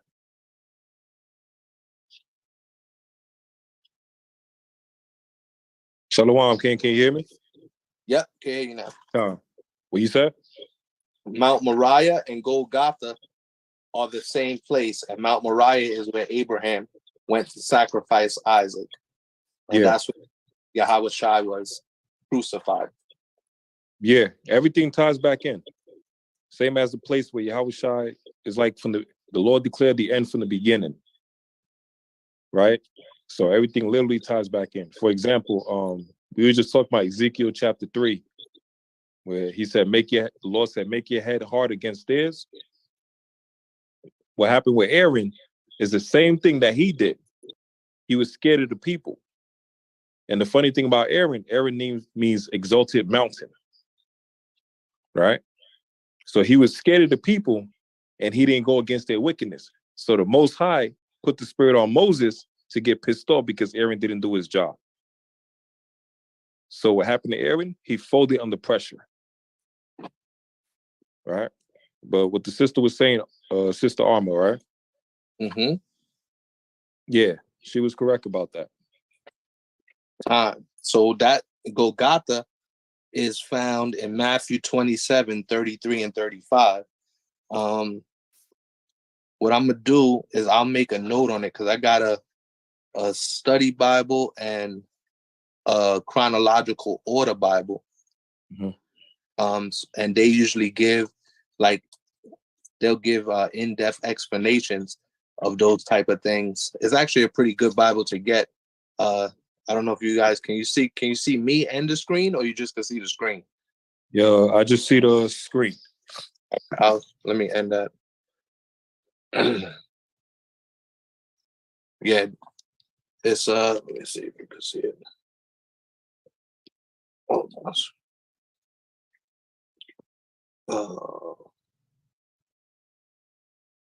This is I can't get it to stick. Hold on, there. Take that background thing off.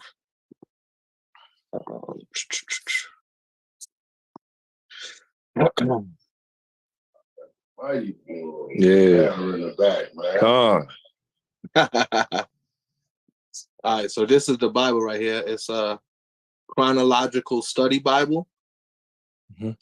And inside this Bible, it gives a lot of those type of answers that sis was asking for. The thing about it is it's not in canonical order. So like right now I'm looking at Matthew chapter 2 and verse 22, and then it gives Luke chapter 2 and verse 39, because those were written in chronological order, like it was written during the same time period. So I actually got to flip through the scriptures a little bit to find Matthew chronological order. 27:33. What, in this one? The one he got? It might be syncing up to chronological order from a precept perspective. What's the name of that book again, Ak? It's the KJV Chronological Study Bible. And then it has like it has like, get the picture on it. Hold on. It has like, it'll give you different things. Like it says here in the time capsule. Can I flip the camera? Yeah, I'm seeing it. Yeah, it'll give you, different things. Like here it says science and technology. So it'll give you different things that they was making during the time of 37 BC to 30 AD, which is when these scriptures we're talking about. It'll link these scriptures up right here.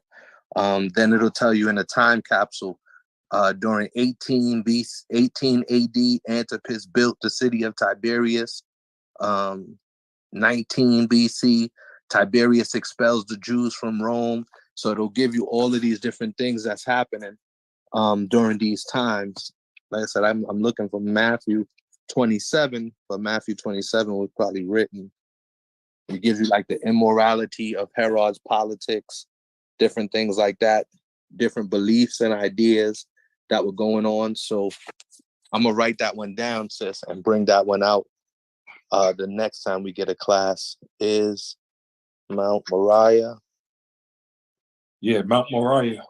And Golgotha the same. And Golgotha.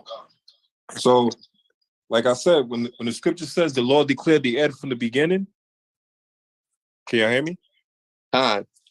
Like the lesson we put out pertaining to the death by a Trinity by 1,000 cuts, right? When the Lord said he declared the end from the beginning, that lamb that sacrificed that Abraham went up to the mountain with Isaac to sacrifice. But instead the Lord replaced it with the lamb in that same mountain. It also symbolized with the end when that lamb was going to be sacrificed, but it was Yahushua. So when he was carried over basically to Golgotha, that was the same place as the mountain that Abraham was at. So that's why I said the Lord declared the end from the beginning. What he was going to do to his son, he showed an example with Abraham and Isaac in the same place, the same spot. But it's just in a different time period. So it all circles back again. It's just in a different time period. It's nothing new, son. Cap, that's also what it means there too. That it's nothing new under the sun. So we definitely I'll definitely dive in, because I know one of these books that I have here is gonna have that information, so I can actually show it to you, or be able to bring it up. But we're looking for Solomon's Mount Moriah, Abraham sacrificing Isaac, Solomon building the temple, the Most High's temple, and Christ being crucified on Golgotha. The next one that I have that I use sometimes too is the Cultural Background and Study Bible. This is a good one to get too. If anybody ever wanted to do some more studies, this is a good one to pair up with the Chronological Bible, because this one is going to give you, like in the scriptures here, it gives you like the pictures that's on the wall in the temple, and a whole bunch of other different stuff. And it tells you what they are. You know what I'm saying? So it will break down. As I said, maybe it will have Golgotha in here. It even gives you like different archaeological finds and different stuff like that. And you can't see it that well, but archaeological finds. It even goes through in the Bible about why they took out the Apocrypha and different things. It has a mountain here, but this mountain is talking about Masada. Masada is located near the western shore of the Dead Sea.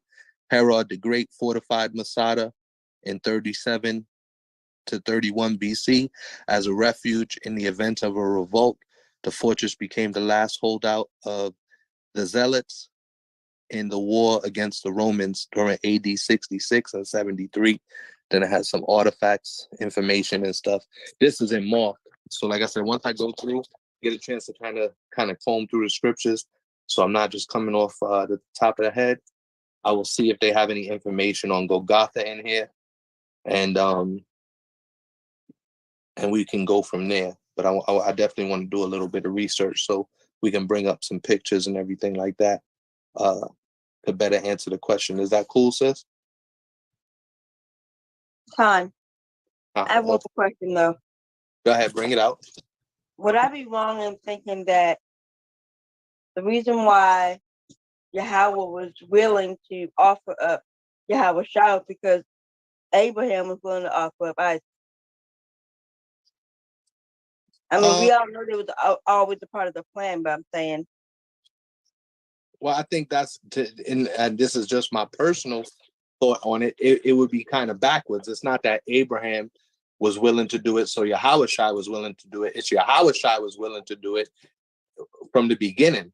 That was already predetermined and predestined that Yahweh Shai would give up his life for the tribe of Israel, for the Most High's chosen people. So because the Most High was willing to do that, and Yahweh Shai was willing to do his Father's will, once the Most High chose Abraham, and once the Most High chose Isaac, they had to be willing to do what now they didn't know that was what the Most High was going to do, but the Most High was testing their spirits to see, is there somebody out there that has that same, like it says, King David was a man after the Most High's own heart. Yahweh Shai had the mind of the Most High. So Abraham, he was given that same opportunity to show that he was willing to make a sacrifice of his son, which is recorded in the canon of faith in Hebrews, that it was recorded unto him as righteousness and faith, that by faith he was willing to go and sacrifice his son. So it's because Yahweh and Yahweh Shai had already had that predetermined and predestined, that once Abraham was given that test, he passed the test by being willing to sacrifice his son. But of course, child sacrifice is against the law. So the Most High provided a ram in the bush. You get it? Time. Cap? Salaki, can you hear me? Bring it out. Yeah, Khan. Like the brother was saying, everything was already predestinated.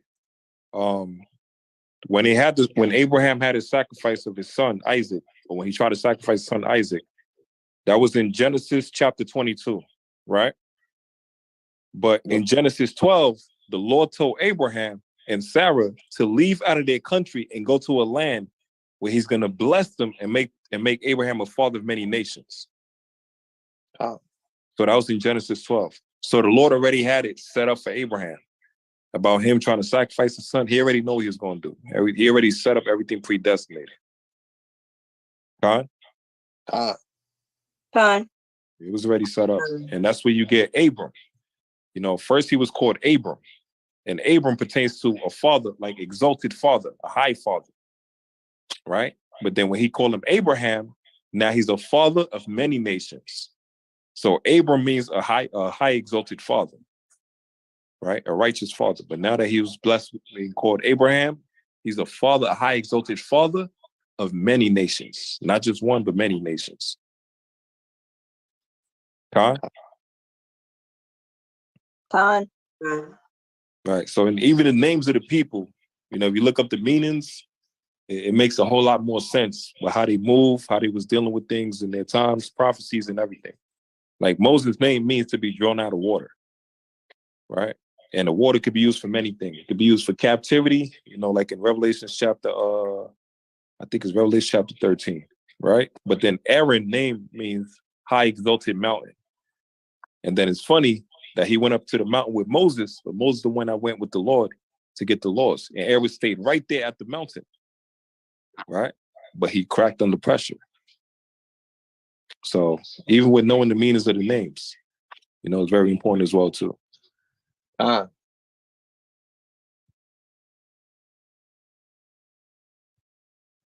all praises. That answers your question there, sis? Time. It did. The water. All praises. All praises. Anybody else have any questions in the class? Any questions on anything? We could take them right now, unless we got, I think, 2 more questions. Yep, 2 more questions and then we'll close out. All right. So we go on to the next question. No, actually, just one more question. We did. Why did Moses break the commandments? All praises. Last question. What happens when we keep the commandments? Book, chapter, and verse. That's the only thing I asked for, book, chapter, and verse for the whole night. What happens when we keep the commandments?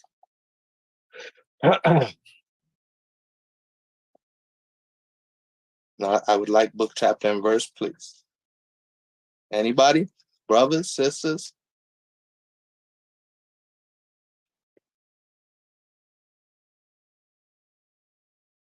Do we got anything over here?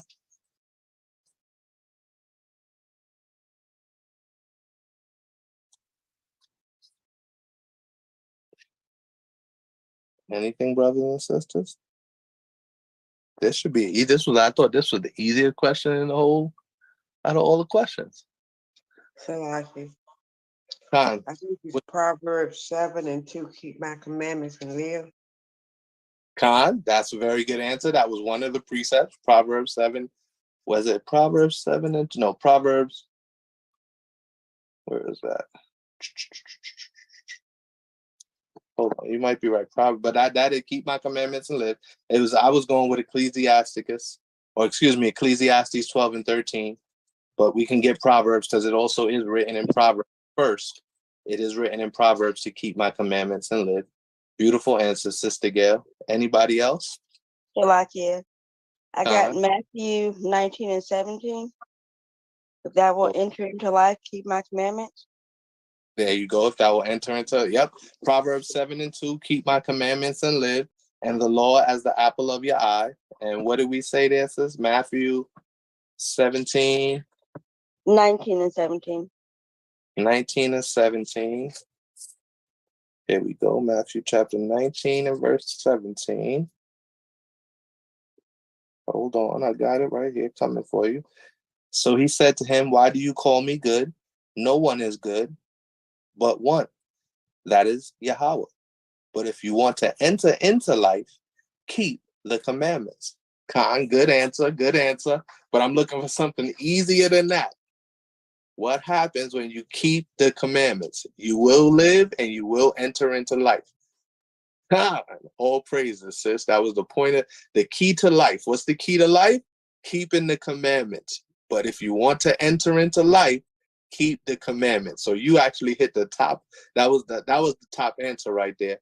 The main answer, the easy one I'm looking for, is still out there if anybody wants to give it a try. But tonight's class was called The Keys to Life. The corresponding verse, Matthew chapter 19 and verse 17, Proverbs chapter 7 and verse 2. You got my other precepts, Baruch chapter 4, 1 through 4. You got Psalm 112 and 2. A bunch of precepts on there. So very, very good. Let me see what else I got. 2, Matthew 19, 17. Anybody? One more try. If y'all don't get it, I'll give it to you. What happens when you keep the commandments? Salakia. You already said. What happened now? I'm sorry. Salaki. Go ahead, Amma. Oh, I'm just gonna say you said Ecclesiastes 12:13, right? Khan, Ecclesiastes 12:13. We brought that out. That wasn't the main answer. Salaki. Go ahead. What you got, Sister Gail? You prove that you keep the commandments. You prove that you love your house. Khan, that's another good answer. John 14 and 15. 1 John 5 and 3. Khan, that's another good answer, but that's not exactly what we was looking for. We still got something. We still got something out there. We still got a little meat left on the bone. We got a little meat left on chicken bone right here. So who's gonna finish the chicken bone off for us? It's so easy. I can't believe y'all making it this hard. It is so easy. Salakia. Bring it out. Could it be John 12:50? John 12:50. Let me get that in my other Bible now because I'm looking at it in one of them. And let me see if I'm gonna write. Did I write that? I don't have John 12:50 down. So very good precept. Let's bring it out. John chapter 12 and verse 50. Let's see what we got right now. John chapter 12 and verse 50. And I know this, Salakia. John chapter 12 and verse 50. And I know that his commandment is life everlasting. Whatsoever I speak, therefore, even as the Father said unto me, so I speak. Come on, beautiful verse, but that wasn't the answer. Everybody write that one down. That's a good precept. John chapter 12 and 50. These are the keys to life. What's the keys to life? Keeping the commandments. Knowing that his commandment is life everlasting. Very good precept. I didn't even have that one down. Precept princess in the building. But this one is so simple. All right, I'm gonna give it to you. Let me get one brother. Any one brother want to answer? Cap, Nadib. Let me see if y'all got it. What happens when we keep the commandments? Anybody, give me a brother. I want a brother to try and bring that one up. Salakia, let me get one. Let me get Deuteronomy 28:1. Oh, Cap. It's right in front of your face, man. That was it right there. We preach all the time. We teach off a standpoint of what happens when we don't keep the commandments. Why? Right. Because those are identifiers. That is how you help somebody to identify and understand that because Israel and the Israelites did not keep the commandments, we would be sent into slavery into Egypt again on ships, right? And then we can go through all the different curses, and everybody can wheel and deal through the curses, right? The curses on disobedience. It shall come to pass if you do not obey. And that's verse 28 and verse 15. But one thing that we always learn, especially from Cap when you listen, is he teaches us the Most High has a balance. A false balance is an abomination, so that there's always a balance. So being that we find these identifying properties, these identifiers that come in when we look at the curses, right? And we look at all these different things that's happening. This is reading out of the New King James. The sensitive and very refined man among you will be hostile toward his brother, right?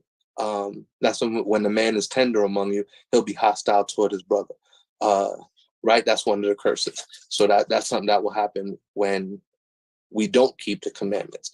Verse 64, the Lord will scatter you among the peoples from one end of the earth to the other. That's something what happens when we don't keep the commandments, right? We will serve wood and stone. Something what happens when we don't keep the commandments, right? All these different identifiers that help us to identify and teach our people that we are the actual Israelites. But now that we are keeping the commandments, we got to start understanding that something will happen for us when we keep the commandments, right? Yeah, we still in captivity, but there's tons of examples of people in captivity in the scriptures that was still able to receive some sort of blessing. Daniel being one of the biggest examples, right? Because Daniel went hard to keep the commandments. He had to go through the lion's den. He went through a lot of turmoil because he fought to keep the commandments, right? And because he fought to keep the commandments, he was raised up in the king's court to the second in command. So we got to understand that as well. And we got to be willing to receive those blessings as well for keeping the commandments. The Most High is not going to look down on us and be like, oh, look, part of receiving the blessing is us being able to see prophecy happening before our very eyes. Part of the blessing is being able to find family and friends within our congregation, such as the sisterhood class, all the sisters that now get together and you get to congregate as sisters. All the brothers having a brotherhood across the entire America, from here to California. Being able to meet brother, I never thought I would meet brothers from Chicago, from Atlanta, from all these different places, from Philly, and go out to Philly and be able to congregate with Elder Kasadi and Brother Yaradon and Brother Yeshaya and Brother Uriel and Brother Yatai and all the brothers out in Philly. And all my brothers out in Chicago, Brother Nadeeb, Zanyala, Gabar, everybody. Knowing brothers from across the country, brothers on the West Coast, Brother Rob Judah, all my brothers up in New York. When I lived in New York, I'm a Brooklyn kid. I didn't hang out in the Bronx. So me knowing Cap, I got maybe in all my years living in New York, I got like 2 or 3 friends that live in the Bronx when I was in the world. Now I know like 10, 15. Elder Tarah, he run the Bronx. You got Brother Joshua, Brother Captain Ariyah. You got a whole team of people out there in the Bronx now. And all over New York, Jersey, Elder McCobb, all the family from out in Jersey. Right? That's a blessing when you gather together and you're able to celebrate the feast days. That's a blessing. When you're able to get together with your family for the Passover, for the Feast of First Fruits, for coming up now, the Feast of Tabernacles. We're going to be coming together, and it's going to be a whole large group of Israelites gathering together for the 4th of July rebuke. That's a blessing. So we got to be able to receive these blessings as well. It's a blessing to be able to have a virtuous Israelite wife, to raise and train your children up in the way that they should go into keeping the commandments, to be an Israelite king and priest and husband in your household, to be able to go out to the highways and the hedges and to fish for that small remnant of chosen Israelites that the Most High chose before the foundation of the world, and to reintroduce them to their heritage, to help reestablish the law within Israel. That's a blessing. He made us a nation of kings and priests. So the answer to the question, Cap got it right. Deuteronomy chapter 28 and starting at verse 1. And you can go all the way down to verse like 14. I won't read the whole thing. But this is the righteous and just balance to the curses on our disobedience. So yeah, it's going to be a 2/3 that's going to be cursed and stick with that disobedience.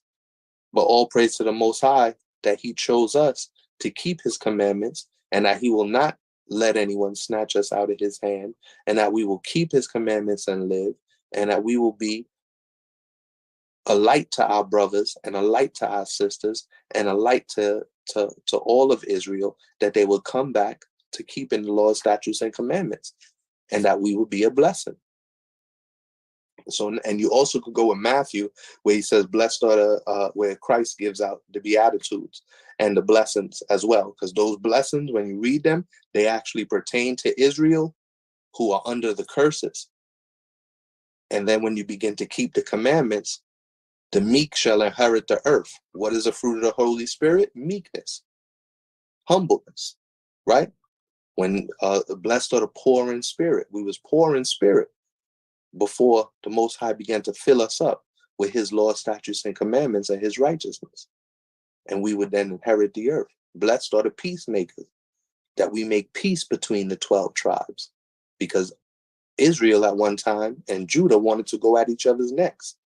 They was trying to war with each other while they both still had kingdoms.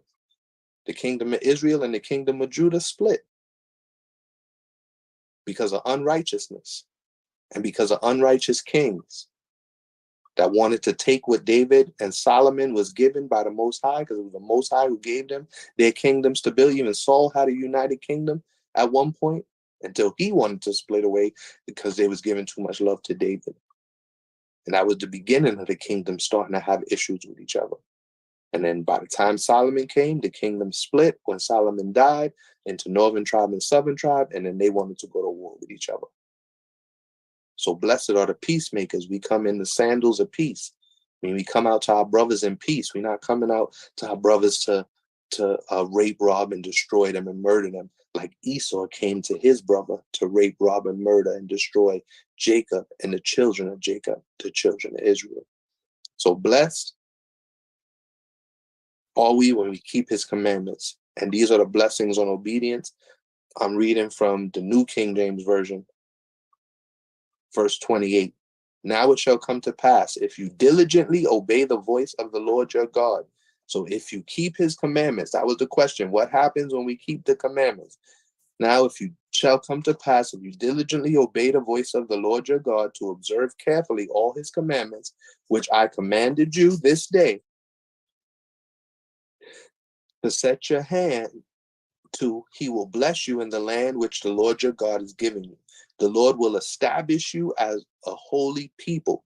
So when we keep the commandments, the Lord will establish us as a holy people to himself. Deuteronomy chapter 7 and 6. That's what we go out and we tell people. We are a holy people above all people set on the face of the earth, right?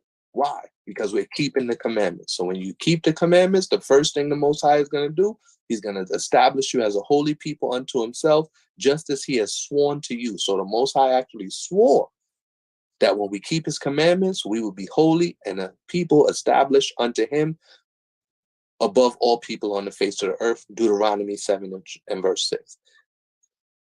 If you keep the commandments of the Lord your God, and Yahweh, and walk in his ways, then all peoples of the earth shall see. Again, that goes back to Matthew 5, setting us on a hill, setting us on a lampstand. All people will see. So the people of the earth will see that we are called by the name of the Lord, Yahweh, our power, and they shall be afraid of you. So what happens when people come up to us at camp and they see us dressed and when they try and make fun of us, they doing that out of fear, because people fear what they can't understand. Right? So that when they see us, they fear us. They see us dressed in the glorious and warlike apparel with the mighty armed guards on, with the mighty mitres, the shirt, all in unison, all matching, looking like an army, a great and exceeding army in glorious and warlike apparel. So when they see us in this warlike apparel, they will be afraid. That's the second thing that's going to happen when we keep the commandments. And the Lord will grant you plenty of goods and the fruit of your body and the increase of your livestock, right? So your family is going to increase. We're going to go to feast days and it's going to be more food than we can eat. You ever seen a Chicago feast day? They got more food. They got enough food to feed all of the old block, man. Enough food to feed everybody in Chicago at a feast day. Should have seen us the other day at the Feast of First Fruits. We could have fed like 4 different camps, bro. Brothers was getting so big a plate. The plates was like mountains. It was like I walked away with a mountain-sized plate and came home with food for like the next 2 days. Had snacks, lemon cake, and everything. The sisters did a tremendous job. Awesome. Beautiful. Virtuous sisters of the house of Israel. Hooked it up. Can't wait to see what's going to happen at the 4th of July rebuke. 4 different camps, 4 different camps. Last year it was food for that. I went home with like a box full of cookies. I ain't gonna I got a sweet tooth. Last year I went home with cookies, cakes, just about everything. Me and Elder Terah, we got to share a bottle of Hennessy together. Sister Michelle bought some Hennessy in there. We was all right. We did all right. He filled us up with goods. We had everything. You name it. Strong drink, wine, soda, juice, water. And we had some to go. It was food to go. Everybody got to take a to-go plate or 2. I was one of them. I could eat. I'm getting big over here. I gotta start working out. Too many feast days. Most High put so many feast days. I got to get ready for this war. I got to hit Shoney up and hit the gym, man. Or Chief Ephraim. Because these feast days starting to show. The Most High said he would grant us plenty of goods. That means plenty of food. Plenty of good food at the feast days. And he will increase the fruit of our body. You're going to have children. You're going to be able to increase your family. Meaning, be fruitful and multiply. And the increase of your livestock. You might get a new dog. Who knows? I got some land and I'm looking to get some animals and some livestock on the land. I mean, my rib was talking about we definitely want to get some chickens down in North Carolina and at least 2 lambs and 2 goats, like 2 baby lambs and 2 baby goats, a boy and a girl. See, I should remember what Elder Shemaiah told us the lamb and the goat was called, because that's what I want to get: chicken, lamb, and goat, and try and raise them. I got just enough land to put them on there. They could clean up my grass for me and everything like that. Right? And as long as I keep the commandments, Most High is going to give it to me. He gave me the land.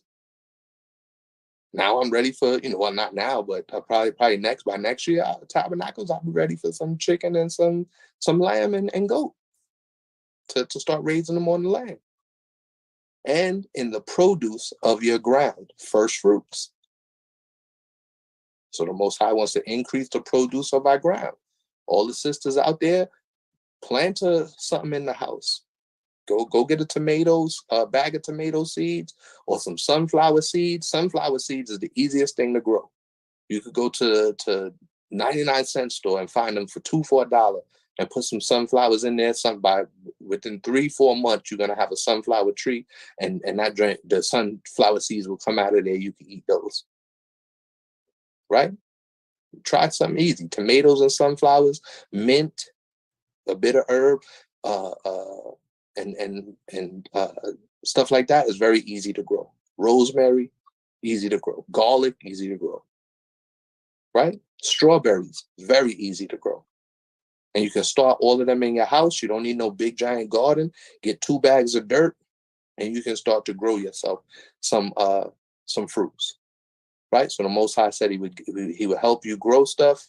He will help you produce stuff, get you livestock, bless the fruit of your body, bless you in your goods, right? So we all got to look and expect for these blessings to come when we keep in the commandments. It's not like you're trying to be greedy or you're trying to be some Christian and, I'm just going to ask the Lord for a new car and a new job, and he's going to give it to me because I ain't keep not one law. No, but if you go out and you keep the laws and you ask the Most High for these things, he's going to give them to you because he swore that he would. So we can receive the blessings.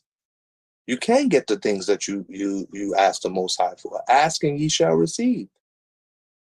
You ask and you receive not because you ask amiss, is what the scriptures say.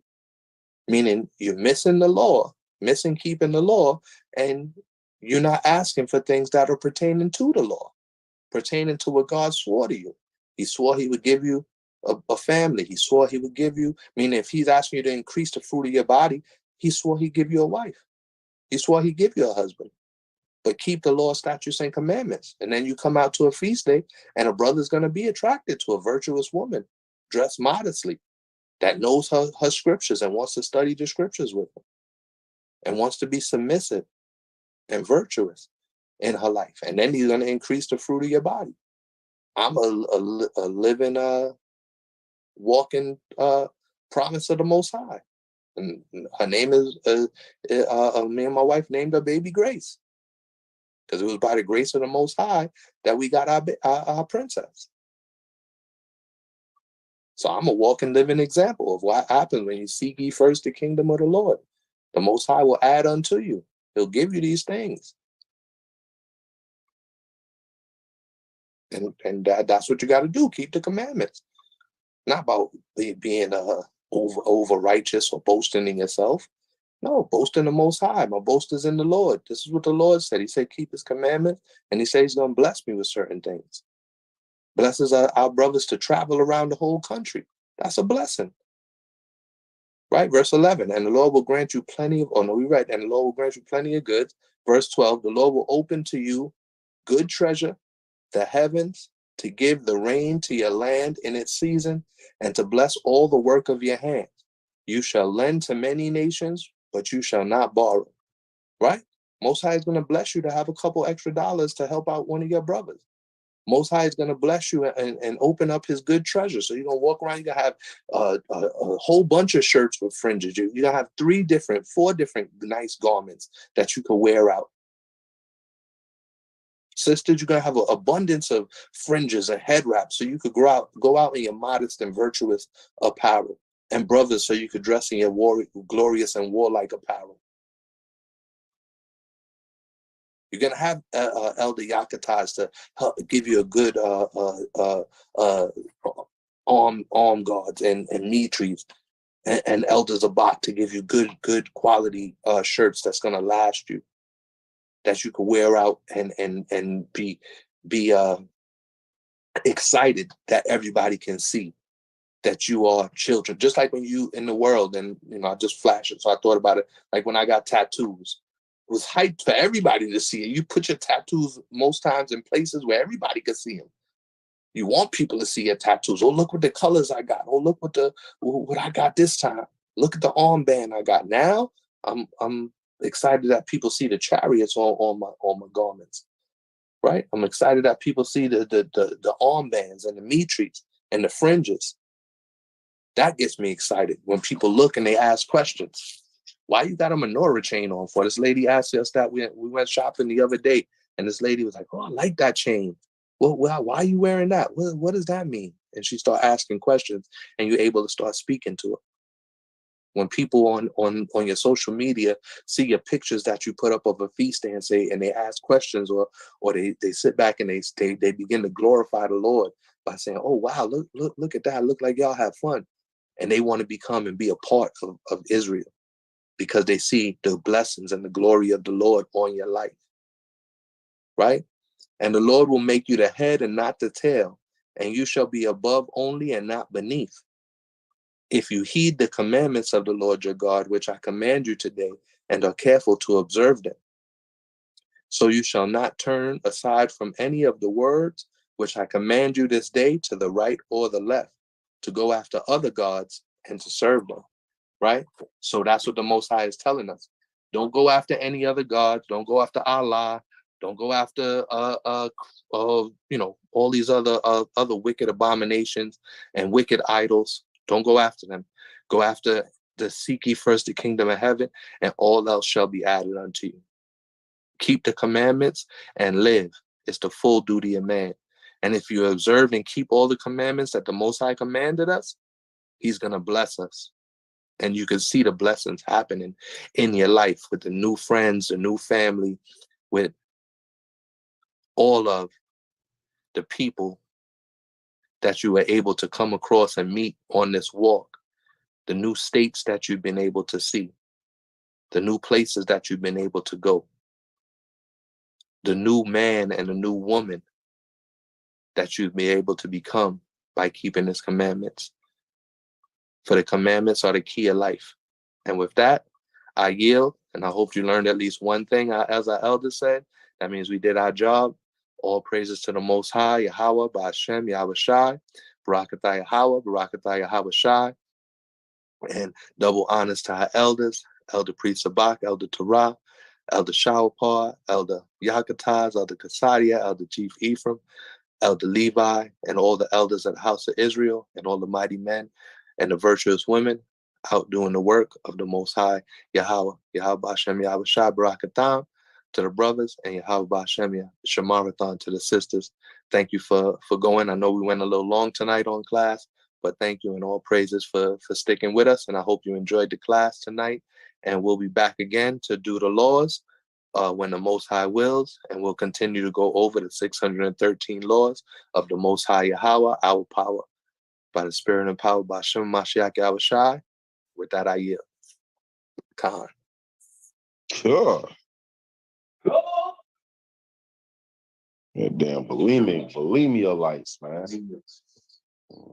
Believe me, you. They gonna eat the word and then go damn throw it back up like them old bony ass Edomites, man. Don't make no sense, man. How the hell you self-inflicting wounds on your damn self? You in a self-proclaimed famine, nigga. You ain't fasting. You killing yourself. Knowingly and willingly. And then blaming everybody else. Nigga, you doing it. Man, you know. Yeah. I don't think Israel really appreciate that new life. You get a fresh life, man. When you come into this truth, and the Most High give you eyes to see this world from a whole new perspective. Think of that first life you had growing up in nigga man land.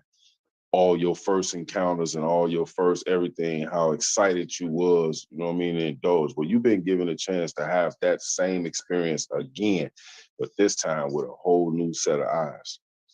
And we ruin it because we want to still hold on to those ways that had us damn depressed, multiple personality disorders and schizophrenic and talking to damn psychology.